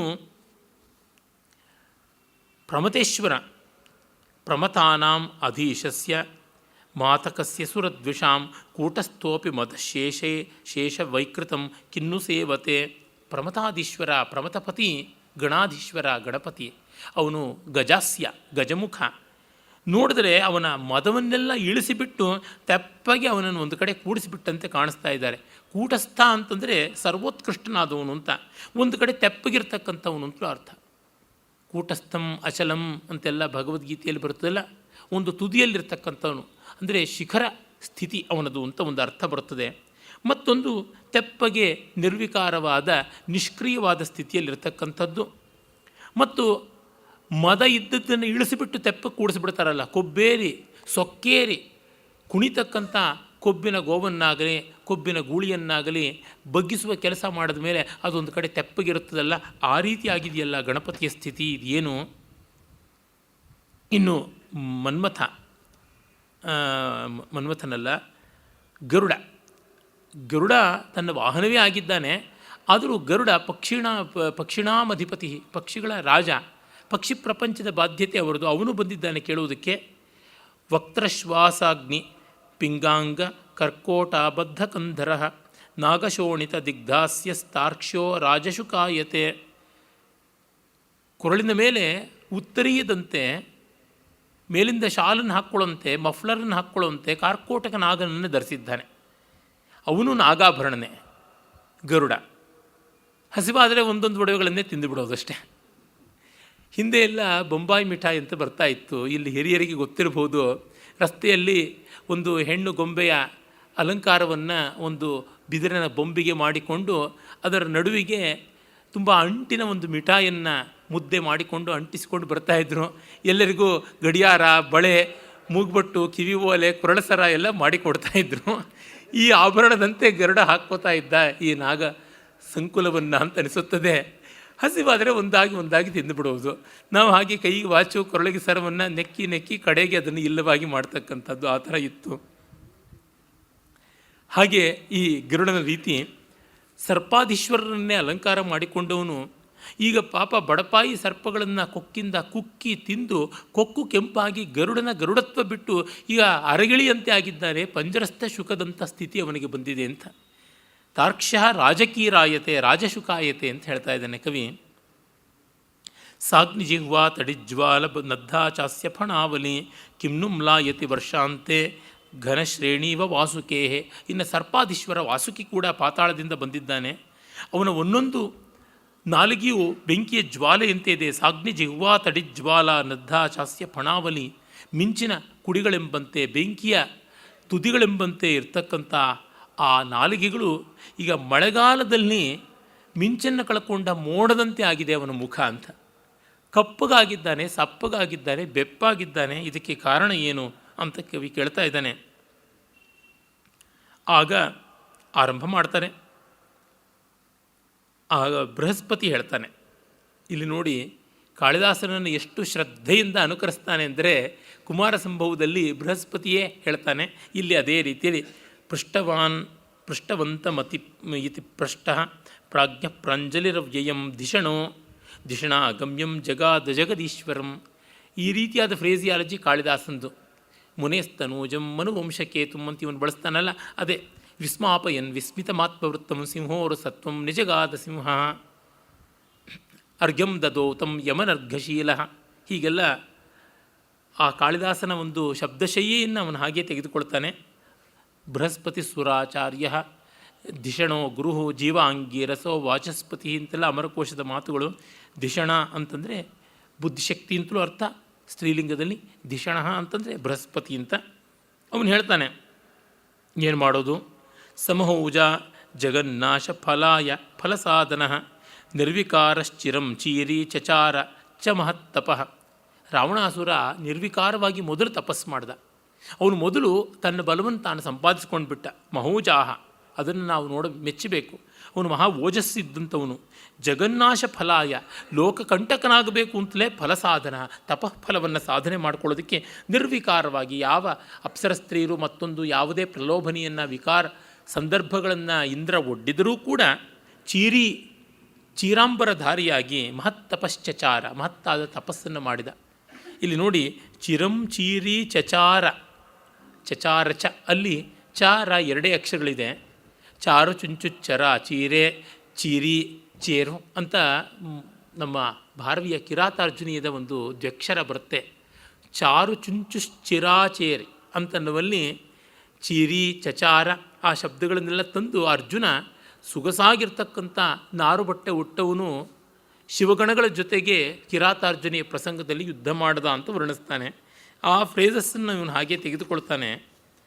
ಪೂರ್ವಕವಿಗಳನ್ನು ಓದಿದರೆ ಈ ಬಲ ಇರುತ್ತದೆ, ಮಿನಿಮಮ್ ಗ್ಯಾರಂಟಿ. ಅದನ್ನು ನಾವು ನಚ್ಚಿಕೊಳ್ಳಬೇಕಾದದ್ದು. ಆಮೇಲೆ ಅವನು ಘೋರ ತಪಸ್ಸು ಮಾಡಿ ದಿಕ್ಪಾಲಕರನ್ನು ಜಯಿಸ್ತಾನೆ. ಮರಣ ಒಂದು ಬಿಟ್ಟು ಇನ್ನೆಲ್ಲವನ್ನ ಗೆದ್ದು ಬಿಡ್ತಾನೆ. ಆ ಮರಣವಾದರೂ ವಾನರ ನರರಿಂದ ಬಿಟ್ಟು ಇನ್ಯಾರಿಂದಲೂ ಆಗಬಾರದು ಅಂತ ಮಾಡಿಕೊಂಡಿದ್ದಾನೆ ಅಂತೆಲ್ಲ ಹೇಳ್ತಾನೆ. ಮತ್ತು ಇಲ್ಲಿ ಕವಿ ವಿಸ್ತರಿಸಿ ಹಿಮಾಲಯವನ್ನು ಕ್ರೀಡಾ ಕಂದುಕ ಎಂಬಂತೆ, ಆಟದ ಚೆಂಡೆಂಬಂತೆ ಎತ್ತಿದ್ದನ್ನು, ಬುಗುರಿ ಎಂಬಂತೆ ಅಂಗೈಯಲ್ಲಿ ಆಡಿಸಿದ್ದನ್ನು ವರ್ಣಿಸ್ತಾನೆ. ಆ ಪ್ರಕರಣದ ಒಂದೆರಡು ಪದ್ಯಗಳು ಚೆನ್ನಾಗಿದೆ. ಶಿವನಿಗೆ ಕೋಪ ಬರಬೇಕಲ್ವ, ಕೈಲಾಸವನ್ನು ಎತ್ತಿಬಿಟ್ಟ ಅಂತ. ಕೋಪ ಬರಲಿಲ್ಲ, ಇವನಿಗೆ ಅನುಗ್ರಹ ಮಾಡಿಬಿಟ್ಟ ಅಂತಾನೆ. ಅದಕ್ಕೊಂದು ಕಾರಣ ಚೆನ್ನಾಗಿ ಹುಡುಕಿದ್ದಾನೆ. ಗೌರಿ ಭಯ ಪರಿಶ್ವಂಗ ಸ್ಪರ್ಶ ಲಬ್ಧ ಮಹೋತ್ಸವೇ ಸಂಕ್ರುದ್ಧ ದುರ್ಜಟಿ ಕ್ರೋಧ ಪ್ರತಿಲೋಮ ಪ್ರವರ್ತಿನಿ. ಎತ್ತಿಬಿಟ್ಟಾಗ ಕೈಲಾಸವನ್ನು ಶಿವಗಣಗಳು, ದೇವಿ ಗಣಗಳು, ಇನ್ನು ಗುಹೇಶ್ವರ, ಗಣೇಶ್ವರ, ಹರಿಹರೇಶ್ವರ ಎಲ್ಲರೂ ಕೂಡ ಕಂಗಾಲಾದಾಗ ಪಾರ್ವತಿಯಂತೂ ಭಯಭ್ರಾಂತಳಾಗಿ ಶಿವನನ್ನು ಗಪ್ಪಂತ ಅಪ್ಪಿಕೊಂಡು ಬಿಟ್ಲಂತೆ. ಹೀಗೆ ಆಗೇನೋ ಮುನಿದಿದ್ದಿರಬೇಕು ಪಾರ್ವತಿ, ತಾನೇ ತಾನಾಗಿ ಅಪ್ಪಿಕೊಂಡದ್ರಿಂದ ತನಗೆ ಅನುಕೂಲವಾಯಿತು. ಮುನಿದ ಸತಿಯನ್ನು ಸಮಾಧಾನ ಮಾಡುವಲ್ಲಿ ಈ ಕೈಲಾಸ ಕಂಪನ ರಾವಣ ಮಾಡಿದ್ದು ಅನುಕೂಲವಾಯಿತು ಅಂತ ಅನುಗ್ರಹ ಮಾಡಿಬಿಟ್ಟೇನೋ ಅನಿಸುತ್ತೆ ಅಂತ. ದೊಡ್ಡವರಿಗೆ ಹೇಗೇಗೋ ಸಂತೋಷವಾಗಿಬಿಡುತ್ತೆ. ಅವರ ಚಿತ್ತ ನಮಗೆ ಹೇಗೆ ಗೊತ್ತಾಗಬೇಕು, ಅದು ಎತ್ತೆತ್ತ ಹೋಗುತ್ತದೆಯೋ ಹೇಗೆ. ಸಂಕ್ರುದ್ಧ ದುರ್ಜಟಿ ಕ್ರೋಧ ಪ್ರತಿಲೋಮ ಪ್ರವರ್ತಿನಿ. ಆ ಕ್ರೋಧ ಅನುಲೋಮವಾಗಿ ಹರಿಯಬೇಕಾಗಿದ್ದು ಪ್ರತಿಲೋಮವಾಗಿ ಹರಿದು ಬಿಟ್ಟು ಇವನ ಮೇಲೆ ಕಾರುಣ್ಯವಾಗಿಬಿಡ್ತು ಅಂತ. ವಸ್ತುತಃ ಕೈಲಾಸದ ಆ ಒಂದು ಸಮುತ್ತೋಲನ ಕಾಲದಲ್ಲಿ ಮಹಾದೇವ ತನ್ನ ಕಾಲ ಹೆಬ್ಬೆರಳಿಂದ ತುಳಿದು ರಾವಣನನ್ನು, ಅವನ 20 ಕೈಗಳನ್ನು, ಆ 20 ಕೈಗಳಿಗೆ 5 ಎಷ್ಟು 100 ಬೆರಳುಗಳನ್ನು ತುಳಿದು ಹಿಂಡಿ ಹಿಪ್ಪೆ ಮಾಡಿಬಿಟ್ಟ. ಆಗ ಒಂದೇ ಸಮನೆ ಅವನು ರಾವಣ ಶಬ್ದವನ್ನು, ರಾವವನ್ನು ಮಾಡಿ ಲೋಕವಿದ್ರಾವಣ ರಾವಣ ಆದ ಅಂತ. ಆ ಚೀರಾಟದಲ್ಲಿ ಸಾಮಗಾನವನ್ನು ಮಾಡಿದಂತೆ. ನಿಜವಾಗಿ ಅವನ ತಾಕತ್ತು ನೋಡಿ. ಅದನ್ನು ಶ್ರುತಿಬದ್ಧವಾಗಿ, ಶ್ರುತಿ ಅನ್ನೋದಕ್ಕೆ 2 ಅರ್ಥ, ವೇದ ಶ್ರುತಿ, ಇನ್ನೊಂದು ತಂಬೂರಿಯ ಶ್ರುತಿ. ಶ್ರುತಿಬದ್ಧವಾಗಿ ಸಾಮಗಾನ ಮಾಡಿ ಅಂತೂ ಶಿವಾನುಗ್ರಹವನ್ನು ಪಡೆದೇ ಬಿಟ್ಟ.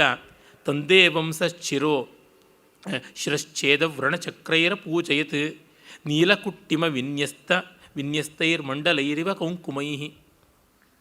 ಅವನು ಏನು ಮಾಡ್ದ ಅಂತಂದರೆ, ಕೈಲಾಸದ ಗಂಡ ಶಿಲೆಗಳ ಮೇಲೆ, ತನ್ನ ಕಪ್ಪಾದ ಒಡಲಿನ ಮೇಲೆ ತಲೆಗಳು ಒಂದೊಂದನ್ನು ಕತ್ತರಿಸಿ ಕೈಯಲ್ಲಿ ಇಟ್ಟು ರಕ್ತ ಕಮಲಗಳಿಂದ ಒಂದು ಮಂಡಲವನ್ನು ವಿನ್ಯಾಸ ಮಾಡಿದಂತೆ ಕಾಣಿಸ್ತಾ ಇತ್ತು. ಕಪ್ಪು ಬಣ್ಣದ ನೆಲದ ಮೇಲೆ ಕುಂಕುಮ ಲಿಪ್ತವಾದ ಶಿರಸ್ಸುಗಳನ್ನು ಇಟ್ಟು ಕುಂಕುಮದ ಮಂಡಲವನ್ನು ಮಾಡಿ ತಾಂತ್ರಿಕವಾದ ಪೂಜೆಯನ್ನು ಮಾಡ್ತಾ ಇದ್ದಾನ ಅನ್ನುವಂತೆ ಶಿರಶ್ಛೇದನ ಮಾಡಿ ಸಮರ್ಪಣೆ ಮಾಡ್ದ ಅಂತ. ಒಂದಲ್ಲ ಎರಡಲ್ಲ 10 ತಲೆಗಳನ್ನು ಕತ್ತರಿಸಿ ಮುಂದೆ ಕೊಡುವುದಕ್ಕೆ ಸಿದ್ಧನಾದ ಮಾಡಿಯೂ ಬಿಟ್ಟ ಅಂತ ನಾವು ಕೇಳಿದ್ದೀವಲ್ಲ, ಅದು ತುಂಬ ದೊಡ್ಡದಾದದ್ದು. ಹನುಮನ್ ನಾಟಕದಲ್ಲಿ ಒಂದು ಕಡೆ ಬರುತ್ತದೆ, ಯಾವ ಶಿರಸ್ಸುಗಳು ಶಿರಾಂಸಿ ಯಾನಿ ವಿರೇಜು ಶಿವಪಾದ ಮೂಲೆ. ಈಗ ಆ ಶಿರಸ್ಸುಗಳ ಮೇಲೆ ಶಿರಸ್ಸುಗಳು ಇವಾಗ ತಾನಿ ಲುಟಂತಿ ಗೃಧ್ರಪಾದೆ ಅಂತ. ಯಾವ ಶಿರಸ್ಸುಗಳು ಮಹಾದೇವನ ಶಿವಲಿಂಗರೂಪಿಯಾದ ಆ ಶರೀರದ ಮೇಲೆ ಉರುಳಾಡಿದ್ವೋ ಅವೀಗ ರಣಹತ್ತುಗಳ ಕಾಲ ಕೆಳಗೆ ಉರುಳಾಡ್ತಾ ಇವೆ. ಎಂಥ ದುಸ್ಥಿತಿ ಬಂತು. ಶಿವ ಯಾನಿ ಶಿರಾಂಸಿ ರೇಜುಹು ಶಿವ ಶಿರಸಿ, ಆ ಶಿರಾಂಸಿ ಅವೀಗ ತಾನಿ ಲುಟಂತಿ ಗೃಧ್ರಪಾದೆ ಅಂತ ಕವಿ ಹೇಳ್ತಾನೆ. ಎಷ್ಟು ಪ್ರತಿಭೆ ಇದ್ದರೆ ಏನು, ಎಷ್ಟು ತಪಸ್ಸಿದ್ದರೆ ಏನು, ಕೆಲವೊಮ್ಮೆ ಮಾಡಬಾರದನ್ನು ಮಾಡುವ ದೌರ್ಬಲ್ಯಕ್ಕೆ ತುತ್ತಾದಾಗ ಆಗಬಾರದು ಆಗುತ್ತದೆ. ಯಕ್ಷನಾಥೋ ದಿಶಂಸ್ತಸ್ಮೈ ಕೇವಲಂ ಧನದೋ ಧನಂ ಸರ್ವಸ್ವಹರಣ ಪ್ರೀತೋ ರಾವಣಸ್ತು ಧನೇಶ್ವರ. ಈಗ ಕುಬೇರನಿಗೆ ಕೇವಲ ಅವನ ಮನೆ ಮುಂದೆ ಇರುವ ಬೋರ್ಡ್ ಮಾತ್ರ ಉಂಟು, ಧನವನ್ನು ಕೊಡ್ತಕ್ಕಂಥದ್ದು ಅಂತ. ಅವನೆಲ್ಲ ರಾವಣನ ಕಡೆ ಕೊಟ್ಟು ಖಾಲಿ ಆಗಿಬಿಟ್ಟು ಇವನ ಹೆಸರಿಗೆ ಮಾತ್ರ ಕುಬೇರ ಆಗಿದ್ದಾನೆ, ರಾವಣನೇ ನಿಜವಾಗಿ ಧನೇಶ್ವರನಾಗಿದ್ದಾನೆ ಅಂತ. ದುಡ್ಡಿಲ್ಲ ಕಾಸಿಲ್ಲ ಸಂಪತ್ತು ಹಿಂಗಾರಿ ಅಂತೆಲ್ಲ ಒಂದು ವಿನೋದ ಇದೆಯಲ್ಲ, ಆ ರೀತಿಯಾಗಿದೆ. ಧರ್ಮ್ಯಂ ಕರ್ಮ ಪರಿತ್ಯಜ್ಯ ಪ್ರೀಣಾತಿ ಪಿಶಿತ ಪ್ರಿಯಂ ಪ್ರೇತರಾಜೋಪ್ಯಭಿಪ್ರೇತ ಭಕ್ಷ್ಯದಾನೇನ ದಾನವಂ. ಇನ್ನು ಯಮ ತಾನು ಜೀವರಾಶಿಗಳನ್ನು ಕೊಲ್ತಾನಲ್ಲ, ಪ್ರಾಣಿ ಪಕ್ಷಿ ಎಲ್ಲವನ್ನು ಕೊಲ್ತಾನೆ. ಕೊಲ್ಲುವುದೆಲ್ಲ ರಾವಣಾಸುರನಿಗೆ ಬ್ರೇಕ್ಫಾಸ್ಟು ಡಿನ್ನರು ಸಪ್ಪರು ಹಿಂಗಾಗ್ತಾ ಇದೆ ಅಷ್ಟೇ. ಹೀಗಾಗಿ ಅವನ ಮನೆಗೆ, ಅವನ ಅಡುಗೆ ಮನೆಗೆ ಸಪ್ಲೈ ಮಾಡ್ತಕ್ಕಂಥ ಕಟುಕ ಆಗಿ ಕೂತ್ಬಿಟ್ಟಿದ್ದಾನೆ ಪಾಪ ಈ ಲೋಕ ವಿದ್ರಾವಣನಾದ ರಾವಣನ ಪಾಲಿಗೆ. ಯಮ ಕೂಡ ಅಭಿಪ್ರೇತ ಭಕ್ಷ್ಯದಾನೇನ ಪಿಶಿತ ಪ್ರಿಯಂ ಪ್ರೀಣಯತಿ, ಸಂತೋಷಪಡಿಸ್ತಾ ಇದ್ದಾನೆ. ಏನು ಮಾಡೋದು. ದುರತೆ ಸೇವತೆ ಭಾನು ಆದಿತ್ಯಮಣಿತೋರಣಾತ್ ಚ್ಯುತೆ ತನ್ಮಂದಿರದ್ವಾರದಾಹ ಭೀತೋ ಹುತಾಶನೆ. ಇನ್ನು ಸೂರ್ಯ ಕೂಡ ಅವನ ಊರಿನ ಮೇಲೆ ತೀವ್ರವಾದ ಬಿಸಿಯನ್ನು ಬೀರೋದಿಲ್ಲ, ಅಗ್ನಿ ಕೂಡ ತೀವ್ರವಾದ ಬಿಸಿಯನ್ನು ಬೀರೋಲ್ಲ.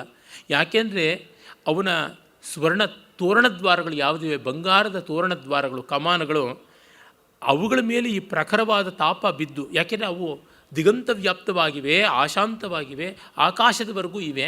ಸೂರ್ಯನ ಕಿರಣ ಝಳ ಬಂದು ಆ ಬಂಗಾರದ ಕಸೂತಿ ನಕಾಸೆ ಕೆತ್ತನೆ ಕೆಲಸ ಎಲ್ಲ ಕರಗಿ ನೀರಾಗಿ ತೊಟ್ಟ ಹರಿದು ಬಿಟ್ಟರೆ ಗತಿಯೇನು. ಅದಕ್ಕಾಗಿ ಸೂರ್ಯನು ಅದು ಹೊಳೆಯುವುದಕ್ಕೆ ಎಷ್ಟು ಬೇಕೋ ಅಷ್ಟು ಕಿರಣ ಮಾತ್ರ ಬೀರ್ತಾ ಮಿಕ್ಕಂತೆ ತಣ್ಣಗೆ ಕೂತಿದ್ದಾನೆ.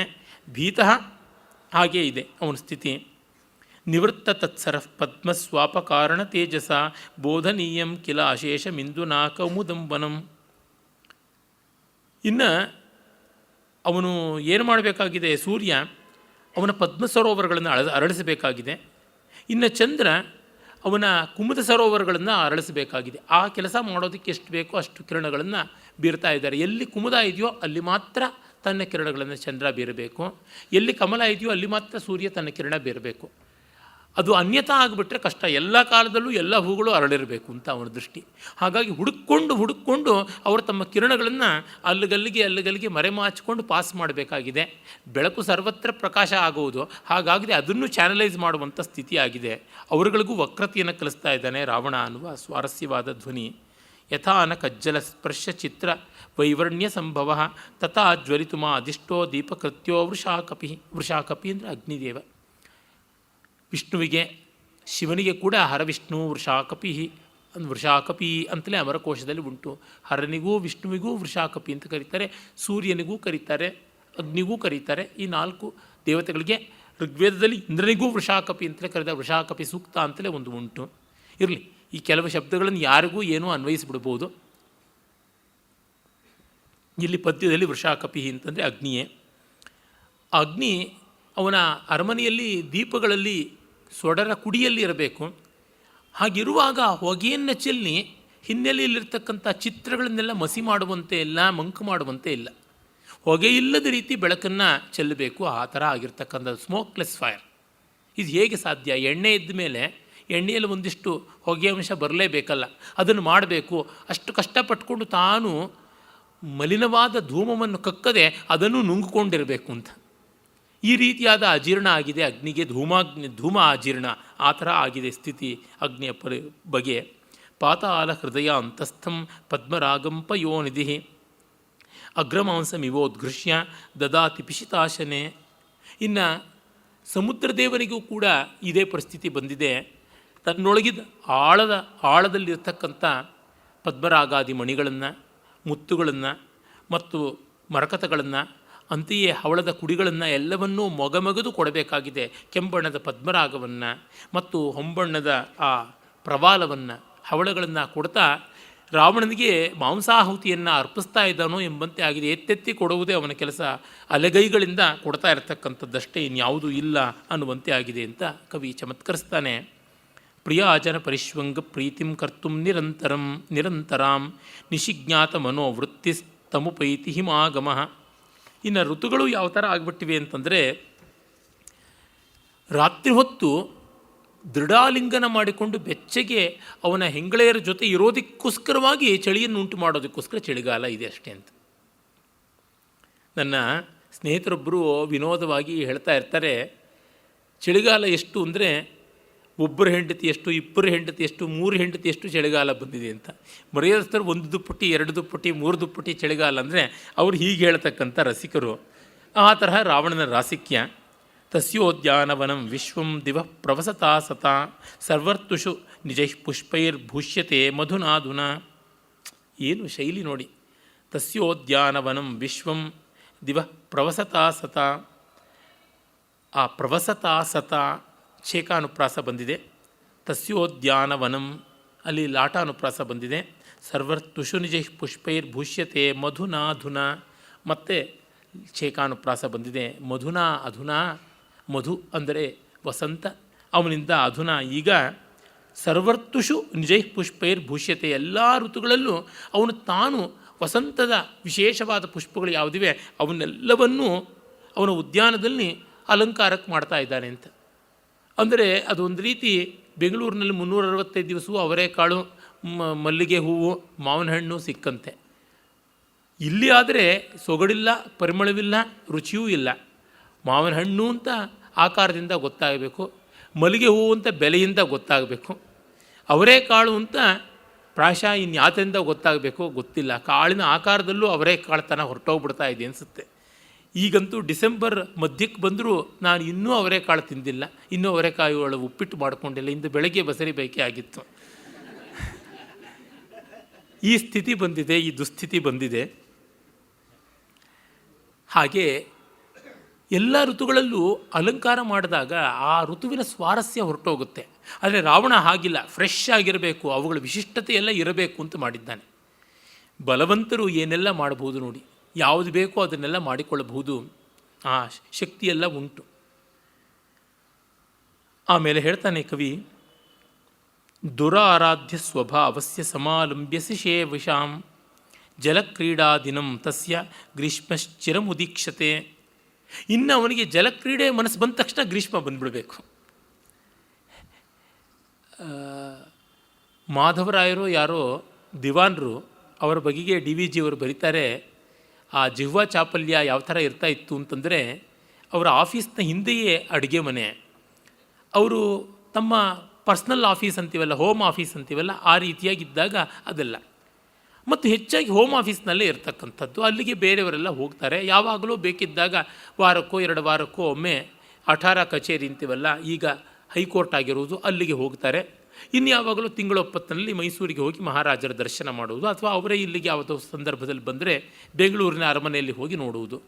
ಆದರೆ 3 ದಿವಸ ಇರ್ತಾ ಇದ್ದದ್ದು ಆ ಹೋಮ್ ಆಫೀಸ್ನಲ್ಲಿಯೇ. ಅಲ್ಲಿ ಅಡುಗೆಯವರಿದ್ದೇ ಇರಬೇಕು, 2-3 ಅಡುಗೆಯವರು ಇರ್ತಾರೆ. ಇವರು ಫೈಲ್ಸನ್ನು ನೋಡ್ತಾ, ಆ ಕಡತಗಳನ್ನು ತೆಗೆದು ನೋಡ್ತಾ ನೋಡ್ತಾ ಬೋಂಡ ಬೇಕು ಅನಿಸುತ್ತೆ, ಹೀರೆಕಾಯಿ ಬೋಂಡ. ಎಲ್ಲೋ ಹೀರೆಕಾಯಿ ಬೋಂಡ ಅಂದರೆ ತಕ್ಷಣ ಅದು ಸಿದ್ಧವಾಗಿ ಬರಬೇಕು. ಒಂದು 4-5 ನಿಮಿಷದಲ್ಲಿ ತಟ್ಟೆ ತುಂಬ ಬೋಂಡ ಇರಬೇಕು.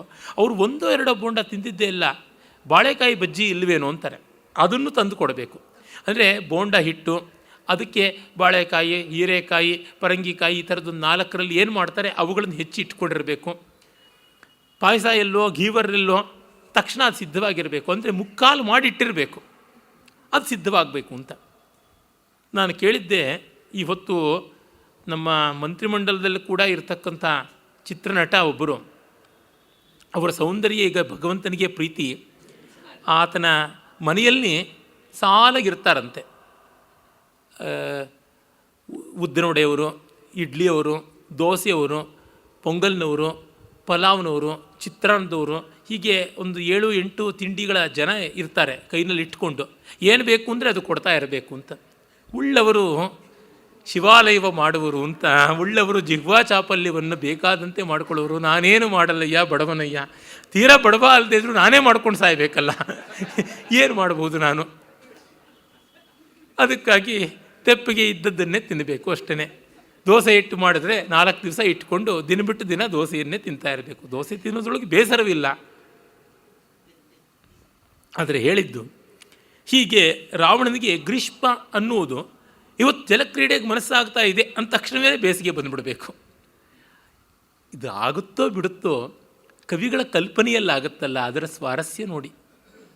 ಮತ್ತು ಇಲ್ಲಿ ಕಾಣಬೇಕಾದದ್ದು ಅಧಿಕಾರ ಉಳ್ಳವರು, ಹೇಗೋ ಏನೋ ದೊಡ್ಡ ಸ್ಥಾನಕ್ಕೆ ಬಂದವರು ಏನನ್ನೂ ಮಾಡಬಲ್ಲರು ಅಂತಕ್ಕಂಥದ್ದು. ಇದನ್ನು ನಾವು ಕಾಣ್ತೀವಿ. ನಾವು ಮಂತ್ರಿ ಮಹೋದಯರುಗಳು ಯಾವ್ಯಾವ ರೀತಿಯೆಲ್ಲ ನಡ್ಕೊಳ್ತಾರೆ ಅನ್ನೋದನ್ನು ನೋಡ್ತಾನೇ ಇದ್ದೀವಲ್ಲ. ದಿನದಿನವೂ ಪತ್ರಿಕೆಗಳಲ್ಲಿ, ಬೇರೆ ಬೇರೆ ನಾಳಿಕೆಗಳಲ್ಲಿ, ಚಾನೆಲ್ಸಲ್ಲಿ ಬರ್ತಲೇ ಇರ್ತವೆ, ನೋಡ್ತಾನೇ ಇರ್ತೀವಿ. ನೋಡಿ ಬೈಕೋತಾ ಇರ್ತೀವಿ ಅಷ್ಟೇ. ಏನು ಮಾಡೋದು? ಕಿಂಕುರ್ವೆ ಜಗದೀಶ ಯತ್ ಪುನರಹಂ ದೀನೋ ಭವಾನೀಶ್ವರ ಅಂತ ಜಗನ್ನಾಥ ಹೇಳಿದಂತೆ ನಾವು ಗೋಳಾಡುವುದಾಗಿದೆ. ಅವನು ತನ್ನ ಮನೋಲಹರಿಗೆ ತಕ್ಕಂತೆ, to his whims and fancies ಅಂತೀವಲ್ಲ, ಆ ರೀತಿ ಮಾಡಿಕೊಂಡು ಹೋಗ್ತಾ ಇದ್ದಾನೆ. ಇದು ಅಲ್ಲಿರ್ತಕ್ಕಂಥದ್ದು. ಲೋಕಕ್ಕೆ ಒಂದು ವ್ಯವಸ್ಥೆ ಇದೆ, ನಿಯತಿ ಅಂತ ಇದೆ, ಅದರಂತೆ ನಡೆಯಬೇಕು ಅಂತ. ಹಾಗೆ ಇಲ್ಲ, ಯಾವುದನ್ನು ಹೇಗೂ ಮಾಡಿಕೊಂಡು ಬಿಡ್ತೀನಿ ಅನ್ನುವ ದೃಷ್ಟಿಕೋನ ಅದು ಬಹಳ ಭಯಾನಕವಾದದ್ದು. ಅದನ್ನು ಅವರ ಮನೆಯವರು, ಅವರ ಪರಿವಾರದವರು, ಅವರ ಚೇಲಾಗಳು, ಚಮಚಾಗಳು ಎಲ್ಲರೂ ನಡೆಸ್ಕೊಳ್ತಾ ಇರ್ತಕ್ಕಂಥದ್ದನ್ನು ನಾವು ಕಾಣ್ತಾ ಇದ್ದೀವಿ. ಅದನ್ನೆಲ್ಲಿ ಕವಿ ವಿವಕ್ಷಿಸ್ತಾ ಇದ್ದಾನೆ. ತ್ರಾಸಕಂಠಗ್ರಹ ವ್ಯಗ್ರಾನ್ ತಸ್ಮಿನ್ನಿಚ್ಛತಿ ಮಾನಿನಃ ಧೀರಂ ಗರ್ಜತಿ ಲಂಕಾಯಾಂ ಅಕಾಲೇ ವಾರಿದಾಪಿ. ಗ್ರಹ ವ್ಯಗ್ರಾನ್ ತಸ್ಮಿನ್ನಿಚ್ಛತಿ ಮಾನಿನಃ. ಏನಾದರೂ ಗುಡುಗು ಸಿಡಿಲಿನ ಶಬ್ದ ಕೇಳಿ ಸುಂದರಿಯರು ಬೆಚ್ಚಿ ತಾವಾಗಿ ಗಬಕ್ಕಂತ ಬಂದು ಇವನನ್ನು ಅಪ್ಪಿಕೊಳ್ಬೇಕು ಅನಿಸಿದಾಗ ಮಳೆಗಾಲ ಬರಬೇಕು, ಗುಡುಗಬೇಕು, ಸಿಡ್ಲಾಗಬೇಕು. ಆ ರೀತಿಯಾಗಿದೆ. ಅಂದರೆ ಬೇಕಾದಾಗ ಮಳೆಗಾಲ ಅಂತಂದರೆ ರೈತರ ಪಾಡೇನಾಗಬೇಕು, ಬೆಳೆಗಳ ಪಾಡೇನಾಗಬೇಕು, ಅವುಗಳ ಬಗ್ಗೆ ಏನೂ ಲೆಕ್ಕವಿಲ್ಲ ಅಂತ. ಅಧಿಕಾರಸ್ಥರ ಧೋರಣೆ ಅದೇ ರೀತಿಯಾಗಿರುವಂಥದ್ದು. ನಮ್ಮ ಇತಿಹಾಸವನ್ನು ನೋಡಿದರೆ ಗೊತ್ತಾಗುತ್ತದೆ ಯಾವ್ಯಾವ ರೀತಿಯೆಲ್ಲ ಸ್ಥಾನದಲ್ಲಿರ್ತಕ್ಕಂಥವ್ರು ಮಾನವಿಲ್ಲದೆ ನಡ್ಕೊಂಡಿದ್ದಾರೆ ಅಂತ. ಎಷ್ಟೋ ಬಾರಿ ಅಂಥದ್ದು ಕಾಣಸಿಗುತ್ತದೆ. ಆಮೇಲೆ ಹೇಳ್ತಾನೆ ಕವಿ, ಆ ಮೋಡಗಳು ಆ ಹೊತ್ತಿನಲ್ಲಿ ಗುಡುಗಬೇಕು, ಮಿಕ್ಕಂತೆ ಗುಡುಗಬಾರದು, ಸದ್ದು ಮಾಡಬಾರದು. ಹೀಗೆ ಮೋಡಗಳ ರಚನೆ ಆಗುವುದು ಹೇಗೆ? ಪ್ರಕೃತಿಯನ್ನು ವಿಕೃತಿಯಾಗಿ ಮಾಡುವ ದುಸ್ಥಿತಿಯಲ್ಲಿ ಕಾಣತಕ್ಕಂಥದ್ದು. ಒಂದು ರೀತಿಯಲ್ಲಿ ನೋಡಿದಾಗ ಮೇಲ್ನೋಟಕ್ಕೆ ವಿನೋದ. ಅದನ್ನೇ ನಮ್ಮ ಕಾಲದ ನಮ್ಮ ಧೂರ್ತ ನಾಯಕರ ಜೊತೆಗೆ ಸಮೀಕರಿಸಿಕೊಂಡಾಗ ಎಂಥ ವಿಷಾದ ಆಗುತ್ತದೆ ನೋಡಿ. ಒಳ್ಳೆಯ ಕವಿಯ ಕಾವ್ಯ ತತ್ಕ್ಷಣ ನಮಗೆ ಸಂವೇದನಶೀಲತೆ ಇದ್ದರೆ ಇಟ್ ಬಿಕಮ್ಸ್ ರಿಫ್ಲೆಕ್ಟಿವ್. ನಮ್ಮೊಳಗೆ ನಾವು ಯೋಚನೆ ಮಾಡ್ತೀವಿ, ನಮ್ಮ ಕಾಲದ ಸವಾಲುಗಳ ಜೊತೆಗೆ ಅದನ್ನು ತುಲನೆ ಮಾಡಿಕೊಂಡು ಕಾಣ್ತೀವಿ. ಅಂಥದ್ದಿಲ್ಲ ಆಗ್ತಾ ಇದೆ. ಅಶ್ರಾಂತ ವಿಜಯತ್ಯಷ್ಟ ಹಸ್ತ ಪರ್ಯಾಯ ಸಂಪದ ಇತಿ ಚಂಡೀಂ ಅಭಿಪ್ರೇಪ್ಸು ಕರ್ತುಂ ಚಾಮರಧಾರಿಣೀಂ. ಇನ್ನು ಪಾಪ ಚಂಡಿ ಆಕೆ 8 ತೋಳುಗಳಿರ್ತಕ್ಕಂಥವಳು. ಇವಳು ಬೇಸರವಿಲ್ಲದೆ, ತೋಳು ಸೋಲದೆ ಗಾಳಿ ಬೀಸಬಲ್ಲಳು ಅಂತ ಅವಳನ್ನು ಚಾಮರಗ್ರಹಿಣಿಯಾಗಿ ಮಾಡ್ಕೊಂಡು ಬಿಟ್ಟಿದ್ದಾನೆ. ಇದು ಎಂಥ ಅನ್ಯಾಯವಾಗಿದೆ ಅಂತ. ಸ್ತಬ್ಧಕರ್ಣೋ ನಮತ್ಯೇನಂ ಶ್ರವಣಾಕ್ಷೇಪ ಮಾರುತೈ ಭೂಭಕ್ತಿ ಕುಸುಮಕ್ಷೇಪ ದೋಷಭೀತೋ ಗಣಾಧಿಪ. ಇನ್ನು ಆ ಗಣಪತಿ ತಾನು ತನ್ನ ಕಿವಿಗಳನ್ನು ಪಟಪಟ ಮಾಡುವಂತೆ ಇಲ್ಲ, ಸ್ತಬ್ಧಕರ್ಣನಾಗಿರಬೇಕು. ಸ್ತಬ್ಧಕರ್ಣ ನಮತ್ಯೇನಂ ಶ್ರವಣಾಕ್ಷೇಪ ಮಾರುತೈ. ಆನೆಯ ಸಹಜವಾದ ಸ್ವಭಾವ ಕಿವಿಗಳನ್ನು ಬೀಸ್ಕೊಳ್ತಾ ಇರೋದು. ಅದಕ್ಕೆ ವೈಜ್ಞಾನಿಕವಾದ ಕಾರಣ ಉಂಟು. ಅದು ನ್ಯಾಚುರಲ್ ಕೂಲಿಂಗ್. ನಮ್ಮ ಎಂಜಿನ್ಗಳಲ್ಲೆಲ್ಲ ಆ ಒಂದು ಕೂಲಿಂಗ್ ಸಿಸ್ಟಮ್ ಅಂತ ಯಾವುದುಂಟು, ಫಿನ್ಸ್ ಅಂತ ಕರೀತಾರೆ. ಒಂದು ರೀತಿಯಾದ ರೆಕ್ಕೆಗಳಂಥ ಲೋಹದ ಪ್ರಕ್ಷೇಪಗಳನ್ನು, ಮುಂಚಾಚುಗಳನ್ನು ಆ ಇಂಜಿನ್ ಇತ್ಯಾದಿಗಳ ಮೇಲೆ ಇಟ್ಟಿರ್ತಾರೆ. ಎಲ್ಲಿ ಶಾಖ ಬರ್ತದೆಯೋ ಅದಕ್ಕೆ ಮೇಲ್ಮೆ ಹೆಚ್ಚಾಗುತ್ತದೆ, ಸರ್ಫೇಸ್ ಏರಿಯಾ. ಆಗ ಏರ್ ಕೂಲಿಂಗು, ವಾಟರ್ ಕೂಲಿಂಗು ಅದು ಯಥಾ ಲಾಪವಾಗಿ ನಡೀತಕ್ಕಂಥದ್ದು. ಆನೆಗಳಿಗೆ ರಕ್ತ ಬೇಗ ಬಿಸಿಯಾಗುತ್ತದೆ, ಅದು ತಂಪಾಗಬೇಕು ಅಂತ ಕಿವಿಗಳಲ್ಲಿ ತುಂಬ ರಕ್ತನಾಳಗಳಿರುತ್ತವೆ. ಅವು ಮತ್ತೆ ಮತ್ತೆ ಗಾಳಿಯನ್ನು ಬೀಸ್ಕೊಂಡು ತಂಪು ಮಾಡ್ಕೊಳ್ತಾ ಇರ್ತವೆ. ಆ ಕಿವಿಗಳಲ್ಲೆಲ್ಲ ಪ್ರಸಾರವಾಗ್ತಕ್ಕಂಥ ರಕ್ತಗಳಿಂದ ನ್ಯಾಚುರಲ್ ಕೂಲಿಂಗ್ ಮೆಕ್ಯಾನಿಸಮ್. ಫಿನ್ಸ್ ಅಂತ ನಾವು ಏನು ಹೇಳ್ತೀವಿ, ಆನೆ ಕಿವಿಯೇ ದೊಡ್ಡ ಫಿನ್ ಆಗಿರ್ತಕ್ಕಂಥದ್ದು. ಆಟೋಮೊಬೈಲ್ ಇಂಜಿನಿಯರಿಂಗ್ ಯಾವಾಗ ಕಲಿತನೋ ಪರಮಾತ್ಮ ಗೊತ್ತಿಲ್ಲ, ಅವನನ್ನು ನೋಡಿ ಆಟೋಮೊಬೈಲ್ ಇಂಜಿನಿಯರಿಂಗನ್ನು ಆ ಡಿವೈಸ್ಗಳನ್ನು ಮಾಡಿದ್ದಾರಾ ಅಂತ ಅನಿಸುತ್ತದೆ. ನಿಜವಾಗಲೂ ವಿಜ್ಞಾನವನ್ನು, ಅಂದರೆ ತಂತ್ರಜ್ಞಾನವನ್ನು, ಮಾನುಷವಾದ ತಂತ್ರಜ್ಞಾನವನ್ನು ಹೆಚ್ಚು ಹೆಚ್ಚು ಕೌಶಲದಿಂದ ಬೆಳೆಸ್ಕೊಳ್ಬೇಕು ಅಂದರೆ ಈ ಪ್ರಕೃತಿ ವಿಜ್ಞಾನವನ್ನು ನೋಡಬೇಕು.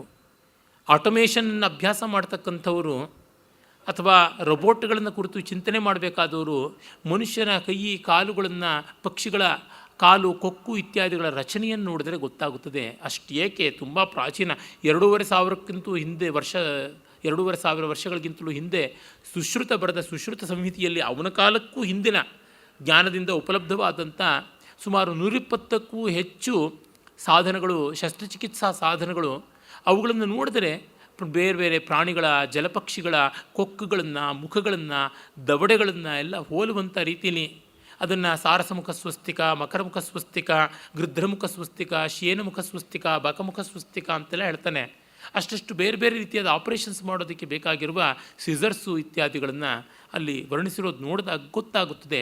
ಪ್ರಕೃತಿಯನ್ನು ಕಂಡು ಎಷ್ಟು ಸ್ಫೂರ್ತಿಯನ್ನು ಪಡೆಯಬಹುದು, ಎಷ್ಟು ತಿಳುವಳಿಕೆ ಹೊಂದಬಹುದು.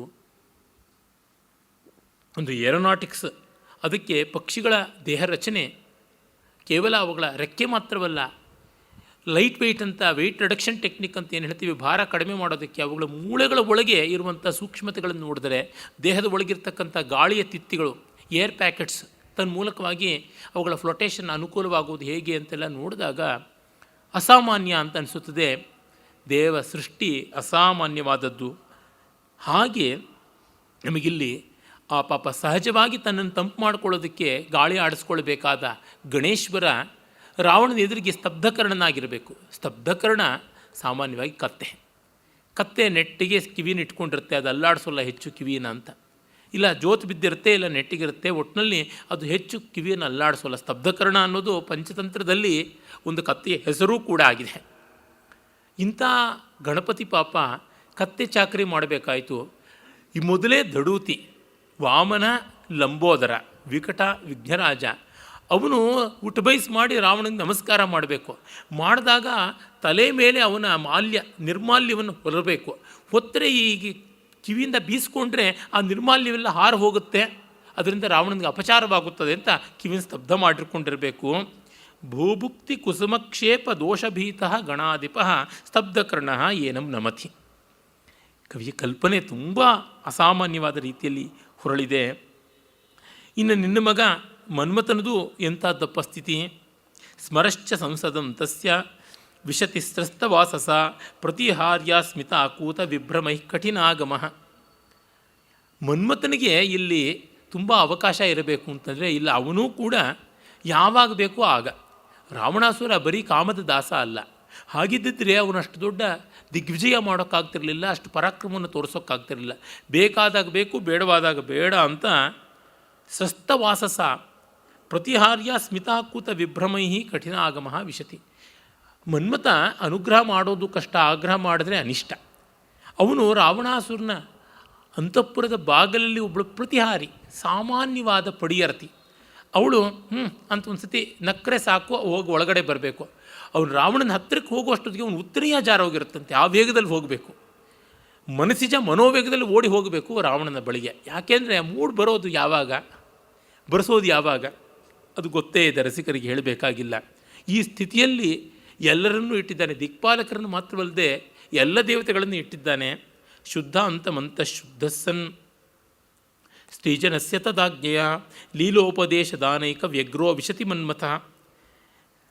ರಾವಣನಿಗೆ ಕಾಮೋಪದೇಶ ಮಾಡಬೇಕಾಗಿಲ್ಲ, ಅವನೇ ಪರಮಾಚಾರ್ಯ. ಅದಕ್ಕೆ ಅವನು ಎಲ್ಲೆಲ್ಲೋ ಸೆಳ್ಕೊಂಡು ಬಂದಿರುವ ಸ್ತ್ರೀಯರಿದ್ದಾರಲ್ಲ, ಒಲ್ಲದ ಮನಸ್ಸಿಂದ, ಸಲ್ಲದ ಮನಸ್ಸಿಂದ, ಇಲ್ಲದ ಮನಸ್ಸಿಂದ ಬಂದವರೆಲ್ಲ ಬೆಲ್ಲದ ಮನಸ್ಸಿನವರು ಆಗಬೇಕು. ಹಾಗೆ ಇವನಿಗೆ ಅನುಕೂಲವಾಗಬೇಕು ಅಂತ ಅವರಿಗೆ ಇವನು ಕಾಮತಂತ್ರಗಳನ್ನು, ಕಾಮಕಲೆಗಳನ್ನು ಉಪದೇಶ ಮಾಡಬೇಕಂತೆ. ಲೀಲೋಪದೇಶದ ಅನೇಕ ವ್ಯಗ್ರೋ ವಿಶತಿ ಮನ್ಮಥ. ರಾವಣಾಸುರನ ಅಂತಃಪುರ ಸ್ತ್ರೀಯರಿಗೆ ಚುಂಬನ ಭಂಗಿಗಳನ್ನು, ರತಿಭಂಗಿಗಳನ್ನು ಅಥವಾ ಲೀಲಾ ವಿನೋದಗಳನ್ನು ಹೇಳಿಕೊಡೋದಕ್ಕೋಸ್ಕರವಾಗಿ ಇವನಿದ್ದಾನೆ ಅಂತ. ಅವನ ಪಾಪ ಟ್ಯೂಟರ್ ಮಟ್ಟಕ್ಕೆ ಬಂದು ಕೂತ್ಬಿಟ್ಟಿದ್ದಾನೆ. ಇನ್ನು ಎಂಥದ್ದು ಈ ಸ್ಥಿತಿ. ಹಾಗಾಗಿ ತ್ವಯಿ ರಕ್ಷಾಕೃತಿ ಸ್ವರ್ಗ ಸದ್ಮನಾಮಪಿ ದೈವತೆ ಕಥಂ ನಕ್ತಂಚರೇಣೇವಂ ದಿವಸ್ತ್ರಾಸೋ ವಿತನ್ಯತೆ. ನೀನು ದೇವತೆಗಳಿಗೆ ಲೋಕಕ್ಕೆ ರಕ್ಷಕನಾಗಿರುವಾಗ ಈ ನಕ್ತಂಚರ ನಮ್ಮನ್ನು ಹಗಲಲ್ಲೂ ಕೂಡ ಕಾಡ್ತಾ ಇದ್ದಾನೆ ಅಂತ. ರಾತ್ರಿಂಚರ ನಕ್ತಂಚರ ಅಂದರೆ ರಾಕ್ಷಸ. ಅವನು ನಮ್ಮನ್ನು ಹಗಲೂ ರಾತ್ರಿ ಕಾಡ್ತಾ ಇದ್ದಾನೆ. ಏನೋ ರಾತ್ರಿ ಕಾಡ್ತಾನೆ ಹಗಲಿಲ್ಲ ಅಂತಂದರೆ ಪರವಾಗಿಲ್ಲ, ರಾತ್ರಿಂಚರ ಅಂತಲೇ ರಾಕ್ಷಸರಿಗೆ ಹೇಳ್ತಾರಲ್ಲ, ಹಾಗೂ ಇಲ್ವಲ್ಲ ಅಂತನ್ನುವ ವಿರೋಧಾಭಾಸ. ಭ್ರಾತರಿದ್ವಿಷತೋ ಬಾಹು ಭಗ್ನೌಜಸಿ ಬಿಡೌಜಸಿ ಭೋಗಿ ಭೋಗೇ ಚಿರಂ ತಾವತ್ ಕೇಯಂ ದೇವಸ್ಯ ಶಾಯಿಕ. ಇನ್ನು ನೀನು ಉಪೇಂದ್ರ, ಇಂದ್ರನೋ ನಿನ್ನ ಅಣ್ಣ, ವಯಸ್ಸಾ ಜ್ಯೇಷ್ಠ ಅವನು. ಹಾಗಿರುವ ಭ್ರಾತರಿದ್ವಿಷತಃ ಬಾಹುಭಿ ಭಗ್ನೌಜಸಿ ಬಿಡೌಜಸಿ, ಬಿಡೌಜ ಅವನು ಭಗ್ನೌಜ ಆಗಿದ್ದಾನೆ, ಅವನ ಓಜಸ್ಸು ಭಗ್ನವಾಗಿದೆ. ಹಾಗಿರ್ತಕ್ಕಂಥ ನಿನ್ನ ಅಣ್ಣ ಪಾಪ ವಯಸ್ಸಿನಿಂದ ಹೈರಾರ್ಕಿಯಿಂದ ವಿಷ್ಣು ಅಜ ಅವ್ಯಯ, ಆತನಿಗೆ ಹುಟ್ಟೇ ಇಲ್ಲ, ಸರ್ವೋತ್ಕೃಷ್ಟ. ಆದರೆ ವಾಮನಾವತಾರಿಯಾಗಿ ಹುಟ್ಟಿದಾಗ ಅದಿತಿ ಮತ್ತು ಕಶ್ಯಪರಿಗೆ ಇಂದ್ರನ ಬಳಿಕ ಜನಿಸಿದವನು ಅಂತ. ಮತ್ತು ದ್ವಾದಶಾದಿತ್ಯರಲ್ಲಿ ವಿಷ್ಣು 12ನೇವನು ಅಂತ ವೇದದಲ್ಲಿ ಕೂಡ ಬರುತ್ತದೆ, ವಯಸ್ಸಾ ಕನೀಯಾನ್ ಅಂತ. ಹಾಗಾಗಿ ನಿನ್ನ ಅಣ್ಣ ಹಾಗೆ ಒದ್ದಾಡುವಾಗ ನೀನು ಈ ಥರ ಮಾಡುವುದೇನು ಚೆನ್ನ. ನೀನು ಹಾಯಾಗಿ ಭೋಗಿ ಭೋಗೆ ಚಿರಂ ತಾವತ್ ಕೇಯಂ ದೇವಸ್ಯ ಶಾಯಿಕ. ಹಾವಿನ ಹಾಸಿಗೆಯ ಮೇಲೆ ಹಾಯಾಗಿ ಮಲಗಿರುವುದು ಯಾವ ರೀತಿ ಒಪ್ಪುತ್ತದೆ? ಅದು ರೋಮೆ ಉರಿತಾ ಇದ್ದಾಗ ನೀರೋ ವೈಲಿನ್ ನುಡಿಸ್ದ ಅನ್ನುವಂಥ ರೀತಿಯಲ್ಲಿ ಇದು ಸರಿಯಾಗಿಲ್ಲ. ಪರಮಾತ್ಮ ಏನೇ ಆಗಲಿ ನೀನು ಭಕ್ತರಕ್ಷಣ ತತ್ಪರನಾಗಬೇಕು ಅಂತ ಬೇಡ್ಕೊಳ್ತಾ ಇರ್ತಕ್ಕಂಥದ್ದು. ಆಗ ಭೂತ್ವಾ ರಾಮ ಇತಿ ಖ್ಯಾತಃ ಕುರ್ಯಾಂ ಭರ್ತು ಸುರದ್ವಿಷಾಂ ಏಕಬಾಣ ಕೃತಾಶೇಷ ಶಿರಶ್ಛೇದ ಪರಾಭವಂ ಅಂತಾನೆ. ತುಂಬ ಚೆನ್ನಾಗಿದೆ. ನಾನು ರಾಮ ಅಂತ ಮಾನುಷಾಕೃತಿಯನ್ನು ತಾಳಿ ಸುರದ್ವಿಷಾಂ ಭರ್ತು ಏಕಬಾಣ ಕೃತ ಅಶೇಷ ಶಿರಶ್ಛೇದ ಪರಾಭವಂ, ಒಂದೇ ಬಾಣದಲ್ಲಿ ಅವನ 10 ತಲೆಗಳನ್ನು ತೆಗೆಯುವಂಥ ಲೀಲೆಯನ್ನು ಮಾಡಿ ಪರಾಭವ ಮಾಡ್ತೀನಿ, ಯೋಚನೆ ಮಾಡಬೇಕಾಗಿಲ್ಲ ಅಂತ ಭರವಸೆಯನ್ನು ಕೊಡ್ತಾನೆ ಅಂತ ಕವಿ ಹೇಳ್ತಾನೆ. ಇದಾದ ಮೇಲೆ 3ನೇ ಸರ್ಗಕ್ಕೆ ನಾವು ಬರ್ತೀವಿ. 3ನೇ ಸರ್ಗದಲ್ಲಿ ದಶರಥನ ಒಂದು ವಿಲಾಸ, ಜಲಕ್ರೀಡೆ ಮತ್ತು ಅದಕ್ಕೆ ಪೂರ್ವಭಾವಿಯಾಗಿ ವಸಂತೋದಯ, ಅದನ್ನು ಕವಿ ವರ್ಣಿಸ್ತಾನೆ. ನೆನ್ನೆಯೇ ನಾನು ಹೇಳಿದ್ದೆ, ಕೌಸಲ್ಯೆಯ ಸೌಂದರ್ಯ ವರ್ಣನೆ ನಮಗೆ ಹೆಂಗೋ ಮುಜುಗರವಾಗುತ್ತೆ ಅಂತ. ಎಲ್ಲ ಬಿಟ್ಟು ಪಂಡ್ರಿಬಾಯಿಯನ್ನು ಹೀರೋಯಿನ್ನಾಗಿ ಕಲ್ಪಿಸಿಕೊಂಡು ಆಕೆ ಕೈಯಲ್ಲಿ ಸ್ವಿಮ್ ಸೂಟ್ಸ್ ಹಾಕಿಸ್ಬಿಟ್ರೆ ಹೇಗೋ ಆ ರೀತಿಯಾಗಿ ಆಗಿಬಿಡುತ್ತೆ ಕೌಸಲ್ಯೆಯನ್ನು ಒಬ್ಬ ಶೃಂಗಾರ ನಾಯಕಿಯಾಗಿ ವರ್ಣಿಸಿದರೆ ಅಂತ. ಪಂಡ್ರಿಬಾಯಿಗೂ ಒಂದು ಕಾಲದ ಯೌವನ ಇತ್ತು ಅಂತ ನಮ್ಮ ಕಲ್ಪನೆಯೇ ಬರೋದಿಲ್ಲ. ಪಂಡ್ರಿಬಾಯಿ ಅಂದರೆ ಪಾಪ ಚಿತ್ರ ಲೋಕದ ಮಾತೆ, ಬಹಳ ಸಾಧ್ವಿಮಣಿ ಆಕೆ. ನಿಜವಾಗಲೂ ಆ ಕೆಸರಿನಲ್ಲಿ ಕಮಲ ಅಂತ ಪಾಂಡುರಂಗನ ಪರಮಭಕ್ತೆ. ತುಂಬ ಒಳ್ಳೆಯ ರೀತಿಯಲ್ಲಿ ಪಾಪ ಆಕೆ ಬದುಕಿನಲ್ಲಿ ನಡ್ಕೊಂಡವರು. ಆ ಕಾಲದಲ್ಲಿ ಅವರಿಗೆ ತೋಳು ಹೋಗಿ ಬಹಳ ದುಃಖವಾಯಿತು. ಇರಲಿ, ಆ ಥರ ಇರ್ತಾರೆ, ಯಾವುದೇ ಕ್ಷೇತ್ರದಲ್ಲೂ ಉತ್ತಮರಾದವರು ಇರ್ತಾರೆ. ಕೇವಲ ಅದನ್ನು ದೃಷ್ಟಾಂತ ಮಾತ್ರವಾಗಿ ಹೇಳಿದ್ದು. ಈಗ ದಶರಥನ ಜಲಕ್ರೀಡೆ ಅಂತಂದರೆ ನಮಗೆ ಗಡ್ಡ ಮೀಸೆಗಳ ಮುದುಕ ಜಲಕ್ರೀಡೆ ಆಡುವುದೇ ಕಾಣಿಸುತ್ತದೆ. ಯಕ್ಷಗಾನ ಇತ್ಯಾದಿಗಳಲ್ಲಂತೂ ಶಂಭು ಹೆಗಡೆಯವರು ಮೊದಲಾದವರು ಮತ್ತು ನಮ್ಮ ಕೊಂಡದ ಕುಳಿ ರಾಮಚಂದ್ರ ಹೆಗಡೆ ಇವರೆಲ್ಲ ದಶರಥನ ನೃತ್ಯ ಮಾಡುವಾಗ ಹೆಜ್ಜೆಯನ್ನು ನಿಧಾನಕ್ಕೆ ಹಾಕ್ತಾರೆ. ಕಾರಣ 60,000 ವರ್ಷ ಆಗಿತ್ತು ಅವನಿಗೆ. ರಾಮ ಊನಷೋಡಶ ವರ್ಷೀಯ ರಾಮೋ ರಾಜೀವಲೋಚನ ಅಂತ ರಾಮಾಯಣದಲ್ಲಿ ಬರುತ್ತೆ. 16 ವರ್ಷ ಆಗದೇ ಇದ್ದಾಗಲೇ ವಿಶ್ವಾಮಿತ್ರರ ಜೊತೆ ಹೋಗಿದ್ದು. ಆಮೇಲೆ ಹೆಚ್ಚಂದರೆ ಏನು ಮದುವೆ ಎಲ್ಲ ಆಗಿ ಒಂದು 4-5 ವರ್ಷ ಇದ್ದಿರ್ಬೋದು. ಅಂದರೆ 60,000 ವರ್ಷದಲ್ಲಿ 20 ವರ್ಷ ಕಳೆದ್ರೆ ಏನು ಮಹಾ ಆಗುತ್ತೆ. Something which is deducted from infinity is again infinity ಅಂತಲ್ಲ. ಅನಂತವನ್ನು ನೆಗ್ಲಿಜಿಬಲ್ ಸಂಖ್ಯೆಯಿಂದ ಕಳೆದರೆ ಅದು ಅನಂತವೇ ಆಗುತ್ತದೆ ಅಂತ ಸಮುದ್ರದಿಂದ ಒಂದು ಬಕೆಟ್ ನೀರನ್ನು ತೆಗೆದಂತೆ ಆಗುತ್ತದೆ. ಹೀಗಾಗಿ ರಾಮ ಹುಟ್ಟೋಕ್ಕಿಂತ ಸ್ವಲ್ಪ ಮುಂಚೆ ದಶರಥ ಜಲಕ್ರೀಡೆ ಮಾಡ್ದ ಅಂತಂದರೆ ತಮಾಷೆಯಾಗಿ ಕಾಣುತ್ತದೆ. ಅರೆ, ದಶರಥನಿಗೂ ಒಂದು ಯೌವನ ಇತ್ತು. ಕೆಲವೊಮ್ಮೆ ನಾನು ತುಂಬ ಚಿಕ್ಕ ಹುಡುಗನಾಗಿದ್ದಾಗ ಗಾಂಧೀಜಿಯ ಬಾಲ್ಯದ ಚಿತ್ರ ನೋಡಿದಾಗ ಇದು ಗಾಂಧಿನೇ ಅಲ್ವಲ್ಲ ಅಂತ ಅನ್ನಿಸ್ತಾ ಇತ್ತು. ಅವರು ಇಂಗ್ಲೆಂಡ್ನಲ್ಲಿದ್ದಾಗ ಸೂಟೆಲ್ಲ ಹಾಕ್ಕೊಂಡು ಕ್ರಾಪ್ ಮಾಡಿಸ್ಕೊಂಡು ತೆಗೆಸ್ಕೊಂಡಿದ್ದ ಫೋಟೋಗ್ರಾಫು ನಮಗೆ ಮನಸ್ಸಿಗೆ ಬರ್ತಾ ಇರಲಿಲ್ಲ. ನಮ್ಮ ತಂದೆ ತಾಯಿಗಳಿಗೆ ಚಿಕ್ಕ ವಯಸ್ಸಿತ್ತು ಅನ್ನುವ ಫೋಟೋ ನೋಡಿದ್ರೆ ಒಂದು ಮುಜುಗರ ಆಗುವಂಥದ್ದು. ಹೀಗಾಗಿ ದಶರಥನ ಈ ವಸಂತ ವರ್ಣನೆ, ಜಲಕ್ರೀಡಾ ವರ್ಣನೆ ಇತ್ಯಾದಿಗಳು ಒಂದು ಸ್ವಲ್ಪ ಮುಜುಗರ ಆಗ್ಬೋದು. ಕಾವ್ಯ ಪೂರ್ತಿಗಾಗಿ ಅದನ್ನು ಓದಬೇಕು. ಚೆನ್ನಾಗಿರುವ ಭಾಗ ಇದೆ ಅಲ್ಲಿ, ಅದನ್ನು ಕಾಣಿಸಬಹುದು. ಮತ್ತು ಕವಿಯ ವರ್ಣನಾ ವೈದುಷ್ಯ ಅಲ್ಲಿ ನೋಡಿ ಅವನಿಗೆ ಅದು ಎಷ್ಟು ಲೆಕ್ಕ ಇದೆ ಅಂದರೆ ಕಾಳಿದಾಸನ ಕುಮಾರ ಸಂಭವದ 3ನೇ ಸರ್ಗದಲ್ಲಿ ವಸಂತ ವರ್ಣನೆ ಬರುತ್ತೆ. ತಾನು 3ನೇ ಸರ್ಗದಲ್ಲಿ ಅದೇ ಛಂದಸ್ಸಲ್ಲಿ ಮಾಡ್ತಾನೆ, ಅದೇ ಉಪಜಾತಿ ಛಂದಸ್ಸಲ್ಲೇ ಮಾಡ್ತಾನೆ. ಭ್ರಾಂತ್ವಾ ವಿವಸ್ವಾನ್ ಅಥ ದಕ್ಷಿಣಾಶಾಂ ಆಲಂಬ್ಯ ಸರ್ವತ್ರ ಕರಪ್ರಸಾರಿ ಋತ್ವಿಕ್ತತೋ ನಿಸ್ವೈವ ಪ್ರತಸ್ಥೆ ವಸೂಪಲಬ್ಧೌ ಧನದಸ್ಯ ವಾಸಃ. ತುಂಬ ಒಳ್ಳೆಯ ಶ್ಲಿಷ್ಟವಾದಂತಹ ಪದ್ಯವನ್ನು ಮಾಡಿದ್ದಾನೆ, ಬಹಳ ಚೆನ್ನಾಗಿದೆ. ಇದು ಶ್ಲಿಷ್ಟ ಉಪಮೆ. ಋತ್ವಿಕ್ ಇವ ನಿಸ್ವಹ ಋತ್ವಿಕ್ ಇವ ವಸೂಪಲಬ್ಧೌ ಧನದಸ್ಯ ವಾಸಃ ದಕ್ಷಿಣಾಶಾಂ ಆಲಂಬ್ಯ ಸರ್ವತ್ರ ಕರಪ್ರಸಾರಿ ಅಂತ ಮಾರ್ಮಿಕವಾಗಿ ಮಾಡಿದ್ದಾನೆ. ಅದು ಉತ್ತರಾಯಣ ಬರ್ತಾ ಇದೆ, ಅಂದರೆ ಉತ್ತರ ದಿಕ್ಕಿನ ಕಡೆಗೆ ಸೂರ್ಯನ ಗತಿ ಆಗ್ತಾ ಇದೆ, ಅದು ಉತ್ತರಾಯಣ. ಉತ್ತರಾಯಣ ಆದಮೇಲೆ ನಮಗೆ ವಸಂತದ ಸೂಚನೆ ಸಿಗ್ತಾ ಬರುತ್ತದೆ. ಹೀಗಾಗಿ ಸೂರ್ಯ ಕ್ರಮಕ್ರಮವಾಗಿ ದಕ್ಷಿಣದ ಕಡೆಯಿಂದ ಉತ್ತರದ ಕಡೆಗೆ ತಿರುಗುವುದನ್ನು ಹೇಳ್ತಾ ಇದ್ದಾನೆ.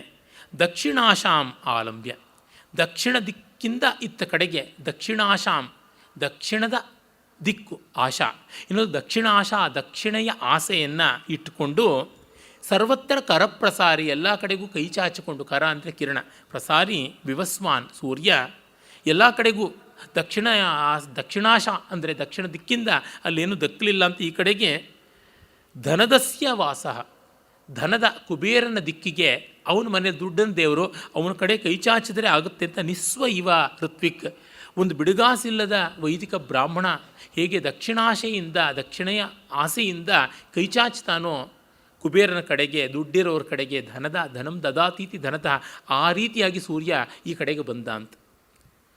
ಕುಬೇರ ಗುಪ್ತಾಂ ದಿಶಮುತ್ತರಸ್ಯಾಂ ಅಂತ ಕಾಳಿದಾಸ ಅದೇ ಮಾತನ್ನೇ ಸ್ವಲ್ಪ ಬೇರೆ ರೀತಿಯಲ್ಲಿ ಹೇಳಿದ್ದಾನೆ. ಆ ಮಾತನ್ನೇ ಇವನು ಸ್ವಲ್ಪ ಬೇರೆ ರೀತಿ ಮತ್ತೂ ಚೆನ್ನಾಗಿ ಬಳಸ್ಕೊಂಡಿದ್ದಾನೆ ಅಂತ ಗೊತ್ತಾಗುತ್ತದೆ. ವೃಕ್ಷ ಮನೋಜ್ಞದ್ಯುತಿ ಚಂಪಕಾಖ್ಯ ರೂಪಂ ವಿತೇನುರ್ನವಕುಡ್ಮಲಾಢ್ಯ ನ್ಯಸ್ತಾ ವಸಂತಸ್ಯ ವನಸ್ಥಲೀಭಿ ಸಹಸ್ರದೀಪ ಇವ ದೀಪವೃಕ್ಷಾ. ಈಗ ಸಂಪಿಗೆ ಹೂವು, ಕೆಂಡ ಸಂಪಿಗೆ ಹೂವು ಎಲ್ಲೆಲ್ಲೂ ಚೆನ್ನಾಗಿ ಮರಗಳಲ್ಲಿ ದಟ್ಟ ಹಸಿರು ಎಲೆಗಳ ಮರದಲ್ಲಿ ತೋರ್ಕೊಂಡಿದೆ. ಅದು ನೋಡಿದಾಗ ವಸಂತ ಶೋಭೆಗಾಗಿ ಸಹಸ್ರ ದೀಪೋತ್ಸವ ಮಾಡಿದಂತೆ ಕಾಣಿಸ್ತಾ ಇತ್ತು, ಮರಗಳೇ ದೀಪವೃಕ್ಷಗಳಾದಂತೆ ಕಾಣಿಸ್ತಾ ಇದ್ದವು ಅಂತ ಕವಿ ವರ್ಣಿಸ್ತಾನೆ. ತುಂಬ ಸುಂದರವಾದ ಹೋಲಿಕೆ. ಹಳಗನ್ನಡದ ಕಾವ್ಯಗಳಲ್ಲಿ ಸಂಪಿಗೆ ಹೂಗಳು ಎಷ್ಟು ಚೆನ್ನಾಗಿದ್ದವು ಅಂತಂದರೆ ಕತ್ತಲಲ್ಲಿ ಸೊಡರು ಹೊತ್ತಿಸಿದಂತೆ ಕಾಣಿಸ್ತಾ ಇದ್ದವು ಅಂತ. ಹಾಗೆಯೇ ಕತ್ತಲಲ್ಲಿ ಸೊಡರುಗಳನ್ನು ಹೊತ್ತಿಸಿದಾಗ ಅವು ಸಂಪಿಗೆ ಹೂಗಳು ಬಿಟ್ಟಂತೆ ಆಯಿತು ಅಂತ ಎರಡೂ ಥರ ವರ್ಣಿಸಿರುವುದನ್ನು ನಾವು ನೋಡ್ತೀವಿ. ಕಾವ್ಯಾವಲೋಕನ ಅಥವಾ ಸೂಕ್ತಿ ಸುಧಾರಣವ, ಕಾವ್ಯಸಾರ ಇತ್ಯಾದಿ ಗ್ರಂಥಗಳಲ್ಲಿ ಅಂತ ಉದ್ಧೃತ ಪದ್ಯಗಳನ್ನು ನಾವು ಕಾಣಬಹುದು. ಸಂಪಿಂಡಿತಾತ್ಮಾವಯವ ಉದೀಯು ಪದ್ಮಾನವ ಕಂಟಕಿತೋರ್ಧ್ವದಂಡಾ ಅಂತರ್ಜಲಾವಾಸವಿರೂಢಶೀತಸ್ತ್ರಸ್ತಾ ವಸಂತಾತಪ ಕಾಮ್ಯಯೇವ. ಇನ್ನು ವಸಂತದಲ್ಲಿ ನೀರಿನ ಮಟ್ಟ ಕಡಿಮೆ ಆಗುತ್ತದೆ, ಏಕೆಂದರೆ ಸ್ವಲ್ಪ ಬಿಸಿಲು ಬರುತ್ತದೆ, ಅಲ್ಲಿಂದ ನೀರು ಇಂಗುತ್ತದೆ, ಮತ್ತು ತಾವರೆಗಳು ನೀರಿಂದ ಚಟಮ್ಮನೆ ಮೇಲಕ್ಕೆ ಎದ್ದು ಅರಳುತ್ತವೆ. ತಾವರೆಗಳು ಏಳುವಾಗ ಹೇಗಿರುತ್ತೆ, ತಾವರೆಯ ಕಾಂಡ ಸಣ್ಣ ಸಣ್ಣ ಮುಳ್ಳುಗಳಿಂದ ಕೂಡಿರುತ್ತದೆ, ತುಂಬ ಚುಚ್ಚುವ ಮುಳ್ಳಲ್ಲ, ಸ್ವಲ್ಪ ಮುಂಡಾದ ಅಂದರೆ ಅಂಥ ಚುಚ್ಚುವಿಕೆ ಇಲ್ಲದ ಮುಳ್ಳುಗಳು ತಾವರೆಯ ದಂಡ ಆಗಿರುತ್ತದೆ ತಾವರೆಯ ಬಳ್ಳಿಯಲ್ಲಿ. ಅವು ಎದ್ದುವಂತೆ, ಎದ್ದದ್ದು ಹೇಗಿತ್ತು ಅಂದರೆ ತಣ್ಣೀರಿಂದ ಇನ್ನು ಬೇಸಿಗೆ ಬಂತು, ಈ ಥಂಡಿ ಹೋಯಿತು ಅಂತ ಎದ್ದಾಗ ರೋಮಾಂಚಿತವಾದ ಮೈಯಂತೆ ಕಾಣಿಸ್ತಾ ಇತ್ತು ಅಂತ. ಸಕಂಟಕ ವಪುಹು, ಕಂಟಕಿತ ವಪುಹು, ಕಂಟಕಿತ ಅಂತಂದರೆ ರೋಮಾಂಚಿತ ಅಂತ ಸಂಸ್ಕೃತದಲ್ಲಿ ಒಂದು ಅರ್ಥ ಉಂಟು. ಆ ನೀರಲ್ಲಿ ಮಿಂದು ಎದ್ದಾಗ ರೋಮಾಂಚಿತವಾಗಿರುತ್ತಲ್ಲ, ಆ ರೀತಿಯಲ್ಲಿ ಕಂಡವು. ಇನ್ನು ಸೂರ್ಯ ಬಂದ ಬೆಚ್ಚಗಿರಬಹುದು ಅಂತ ಅಂತರ್ಜಲಾವಾಸ ವಿರೂಢ ಶೀತತ್ರಸ್ತ, ಸದಾ ನೀರಿನೊಳಗೆ ಇದ್ದ ಕಮಲದ ಬಳ್ಳಿಗಳಿಂದ ಈಗ ಕಮಲಗಳ ನಾಳುಗಳ ಮೇಲೆ ಕೆದ್ದುಕೊಂಡು ಅಲ್ಲಿಂದ ಮೇಲೆ ಮೊಗ್ಗು ಅರಳಿರತಕ್ಕಂಥದ್ದು. ಅಲ್ಲಿವರೆಗೂ ಅವರು ಸಂಪಿಂಡಿತಾತ್ಮಾವಯವ, ಮೈಯನ್ನೆಲ್ಲ ಮುದ್ದೆ ಮಾಡಿಕೊಂಡಿದ್ವು ಅಂತ. ಅಚ್ಚಗನ್ನಡ ಪರಿಭಾಷೆ ಅದನ್ನು ಅನುವಾದ ಮಾಡಿದಂಥ ಸಂಪಿಂಡಿತಾತ್ಮಾವಯವ, ಮುದ್ದೆ ಮಾಡಿಕೊಂಡಿದ್ದಂತೆ ಮುದುಡಿಕೊಂಡಿದ್ದದ್ದು ಒಮ್ಮೆಲೆ ಮೈ ತೆರ್ಕೊಂಡು ಬಂತು ಅಂತ. ಚಳಿಯಲ್ಲಿ ದೇಹ ಪ್ರಸಾರವಾದರೆ ಸರ್ಫೇಸ್ ಏರಿಯಾ ಪ್ರೊಜೆಕ್ಷನ್ ಜಾಸ್ತಿ ಇರುತ್ತದೆ, ಹಾಗಾಗಿ ಶಾಖ ಹೊರಟೋಗುತ್ತೆ ಅಂತ ಮೈ ಮುದುಡ್ಕೊಳ್ತೀವಿ. ಮುದುಡ್ಕೊಳ್ಳೋದಕ್ಕೆ ಕಾರಣ ಏನೂ ಇಲ್ಲ, ಥರ್ಮೋಡೈನಮಿಕ್ಸೇ ಅಲ್ಲಿ ಕಾರಣ. ಬೆಚ್ಚಗಿರಬೇಕು ಅಂದರೆ ಹೊರಗೆ ಎಕ್ಸ್ಪೋಜರ್ ಜಾಸ್ತಿ ಇರಬಾರ್ದು, ದೇಹದ ಚರ್ಮದ ಭಾಗ ಹೆಚ್ಚು ಪ್ರಸಾರವಾದಷ್ಟು ರಕ್ತದ ತಾಪ ಅಲ್ಲಿಗೆ ಪ್ರಸೃತವಾಗುತ್ತದೆ ಅನ್ನೋ ಕಾರಣ. ಹಾಗೆ ಅಷ್ಟು ಸೂಕ್ಷ್ಮವಾಗಿ ಮುದುಡಿಕೊಂಡಿದ್ದ ತಾವರೆಗಳು ಒಮ್ಮೆಲೆ ರೋಮಾಂಚಿತವಾಗಿ ಹೊರಕ್ಕೆ ಬಂದುವು ಅಂತ ಕಾಣಿಸ್ತು ಅಂತ ಕವಿ ವರ್ಣಿಸ್ತಾನೆ.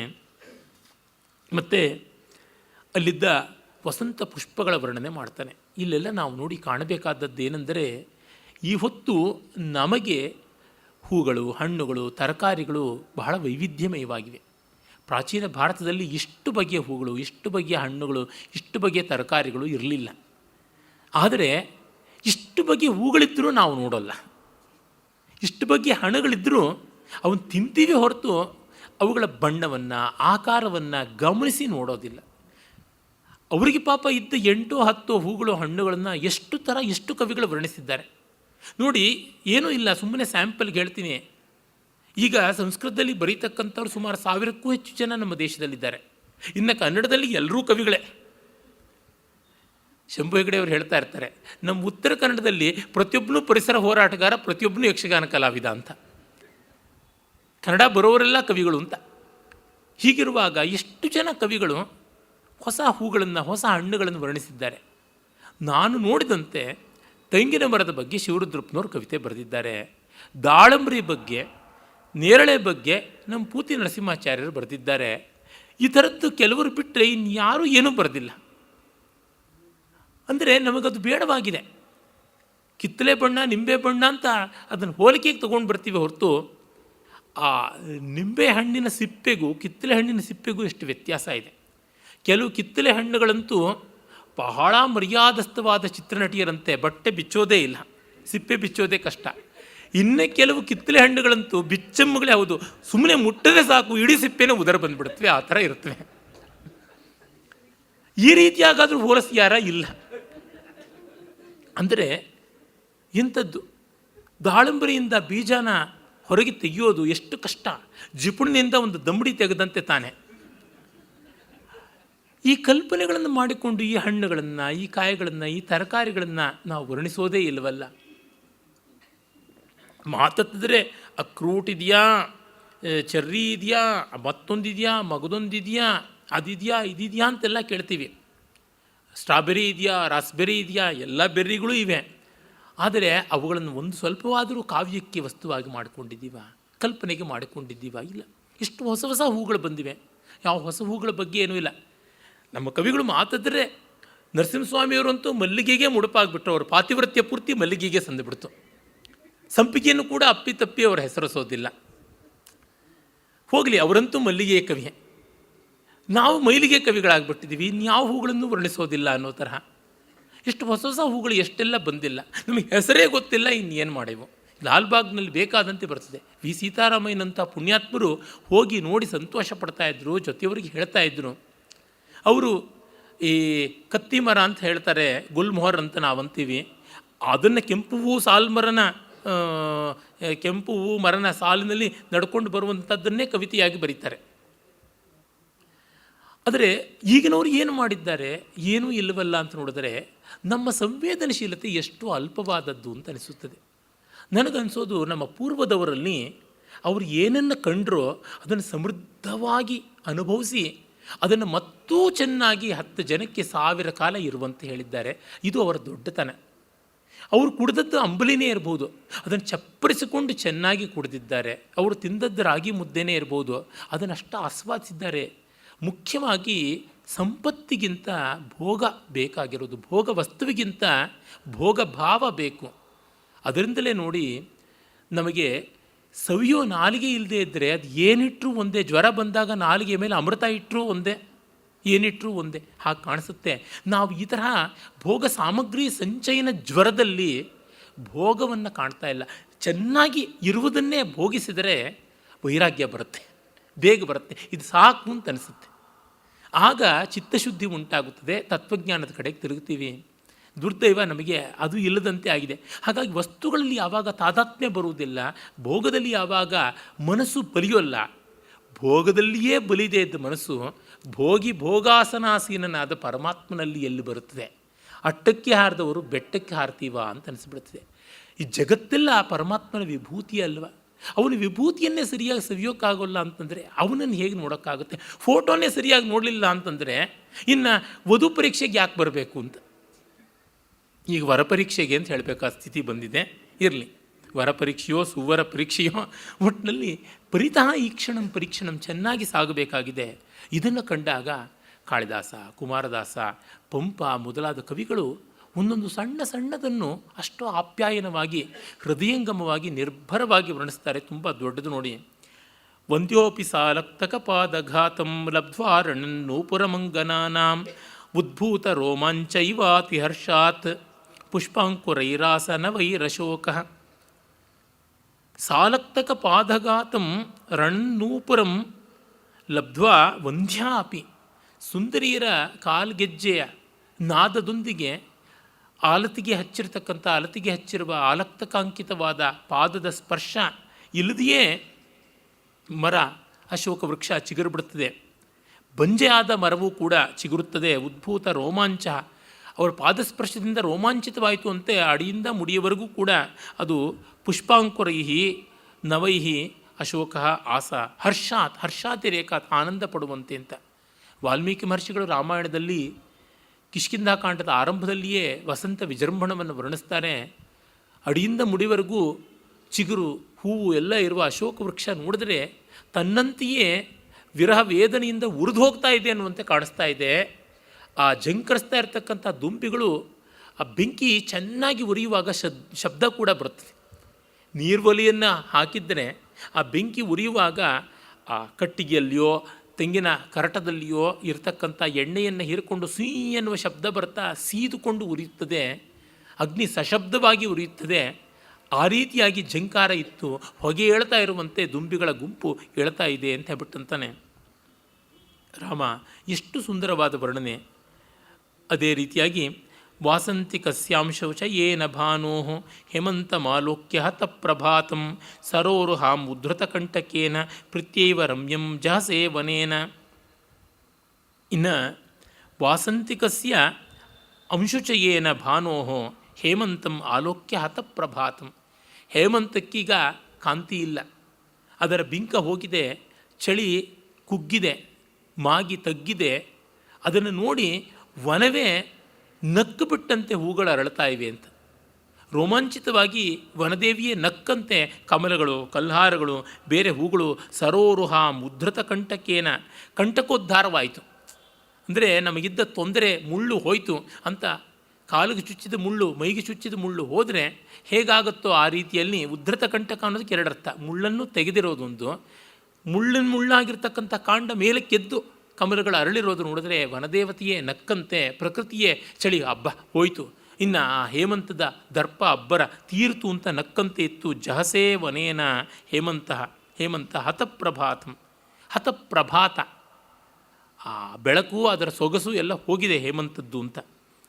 ಸಮೀರಣ ನರ್ತಿತ ಮಂಜರೀಕೆ ಚ್ಯೂತೆ ನಿಸರ್ಗೇಣ ನಿಶಕ್ತ ಭಾವ ಪುಷ್ಪಾವತಂಸೇಷು ಪದಂ ನ ಚಕ್ರು ದೀಪ್ತೇಶ್ವಿವಾಶೋಕಮನೇಷು ಭೃಂಗಾ.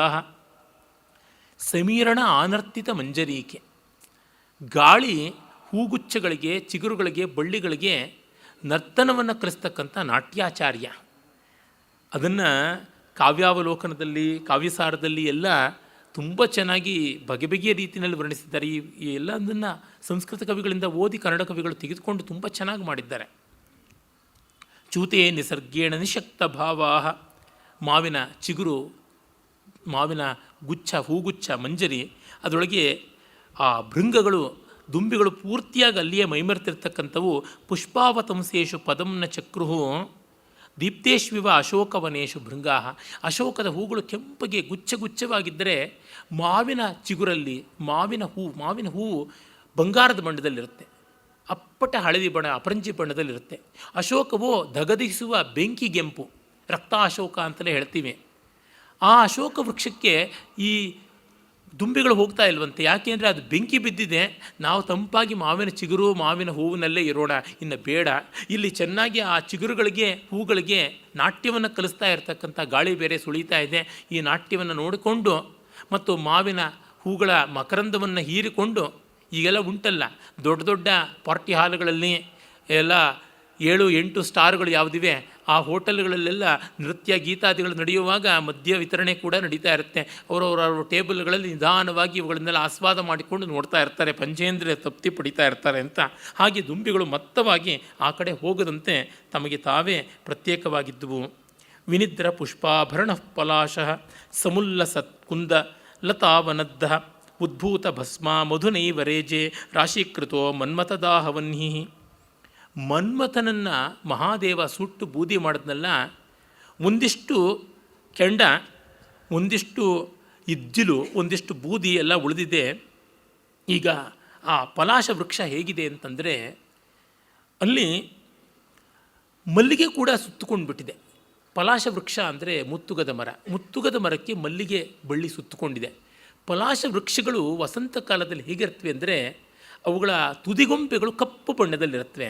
ಆ ತುದಿಗೊಂಬೆಗಳ ಮೇಲೆ ಬೆಳೆದಂಥ ಹೂಗಳು ಕೆಂಪು ಬಣ್ಣದಲ್ಲಿ, ಅಚ್ಚ ಕೇಸರಿ ಬಣ್ಣದಲ್ಲಿ, ಫಾರೆಸ್ಟ್ ಫೈರ್ ಅಂತಲೇ ಆ ಮರಕ್ಕೆ ಹೇಳ್ತಾರೆ, ಕಾಳ್ಗಿಚ್ಚಿನ ಮರ ಅಂತ. ಮೇಲೆ ಕೆಂಬಣ್ಣದ ಕೆಂಡ ಬೆಂಕಿ, ಕೆಳಗಡೆಗೆ ಆರಿದ್ದ ಬೆಂಕಿಯೇ ಇದ್ದಿಲು, ಅದಕ್ಕೂ ಆಚೆ ಗೀಚೆ ಅಚ್ಚ ಬಿಳಿಯ ಕುಂದಪುಷ್ಪ ಅಂತಂದರೆ ಸೂಜಿ ಮಲ್ಲಿಗೆಗಳ ಒಂದು ಬಳ್ಳಿ. ಆ ಸೂಜಿ ಮಲ್ಲಿಗೆಗಳು ಬೂದಿಯಂತೆ, ಈ ತುದಿಗೊಂಬೆಗಳು ಇದ್ದಿಲಂತೆ, ಆ ಪಲಾಶ ಪುಷ್ಪಗಳು ಜ್ವಾಲೆಗಳಂತೆ, ಬೆಂಕಿಯ ಜ್ವಾಲೆಗಳಂತೆ. ಈ ಮನ್ಮಥನನ್ನು ಸುಡ್ತಾ ಇದ್ದಾಗಿನ ಮೂರು ಸ್ಥಿತಿ: ಉದ್ವಿಗ್ನವಾದ ಬೆಂಕಿ, ಆರತ ಅದು ಅಂಗಾರ, ಆಮೇಲೆ ಬೂದಿ. ಹೀಗಾಗುವಂತೆ ಕಾಣಿಸ್ತಾ ಇತ್ತು. ರಾಶೀಕೃತೋ ಮನ್ಮಥ ದಾಹವನ್ಹಿ ಅನ್ನುವಂತೆ ತೋರ್ತಿತ್ತು ಅಂತ ಅತ್ಯದ್ಭುತವಾದ ಕಲ್ಪನೆ ಮಾಡಿದ್ದಾನೆ. ಈ ಥರದ ವಸಂತದ ವರ್ಣನೆಯನ್ನು ಮತ್ತು ನಾಳೆ ನೋಡಿ ಈ ಸರ್ಗವನ್ನು ಮುಗಿಸೋಣ. ನಮಸ್ಕಾರ.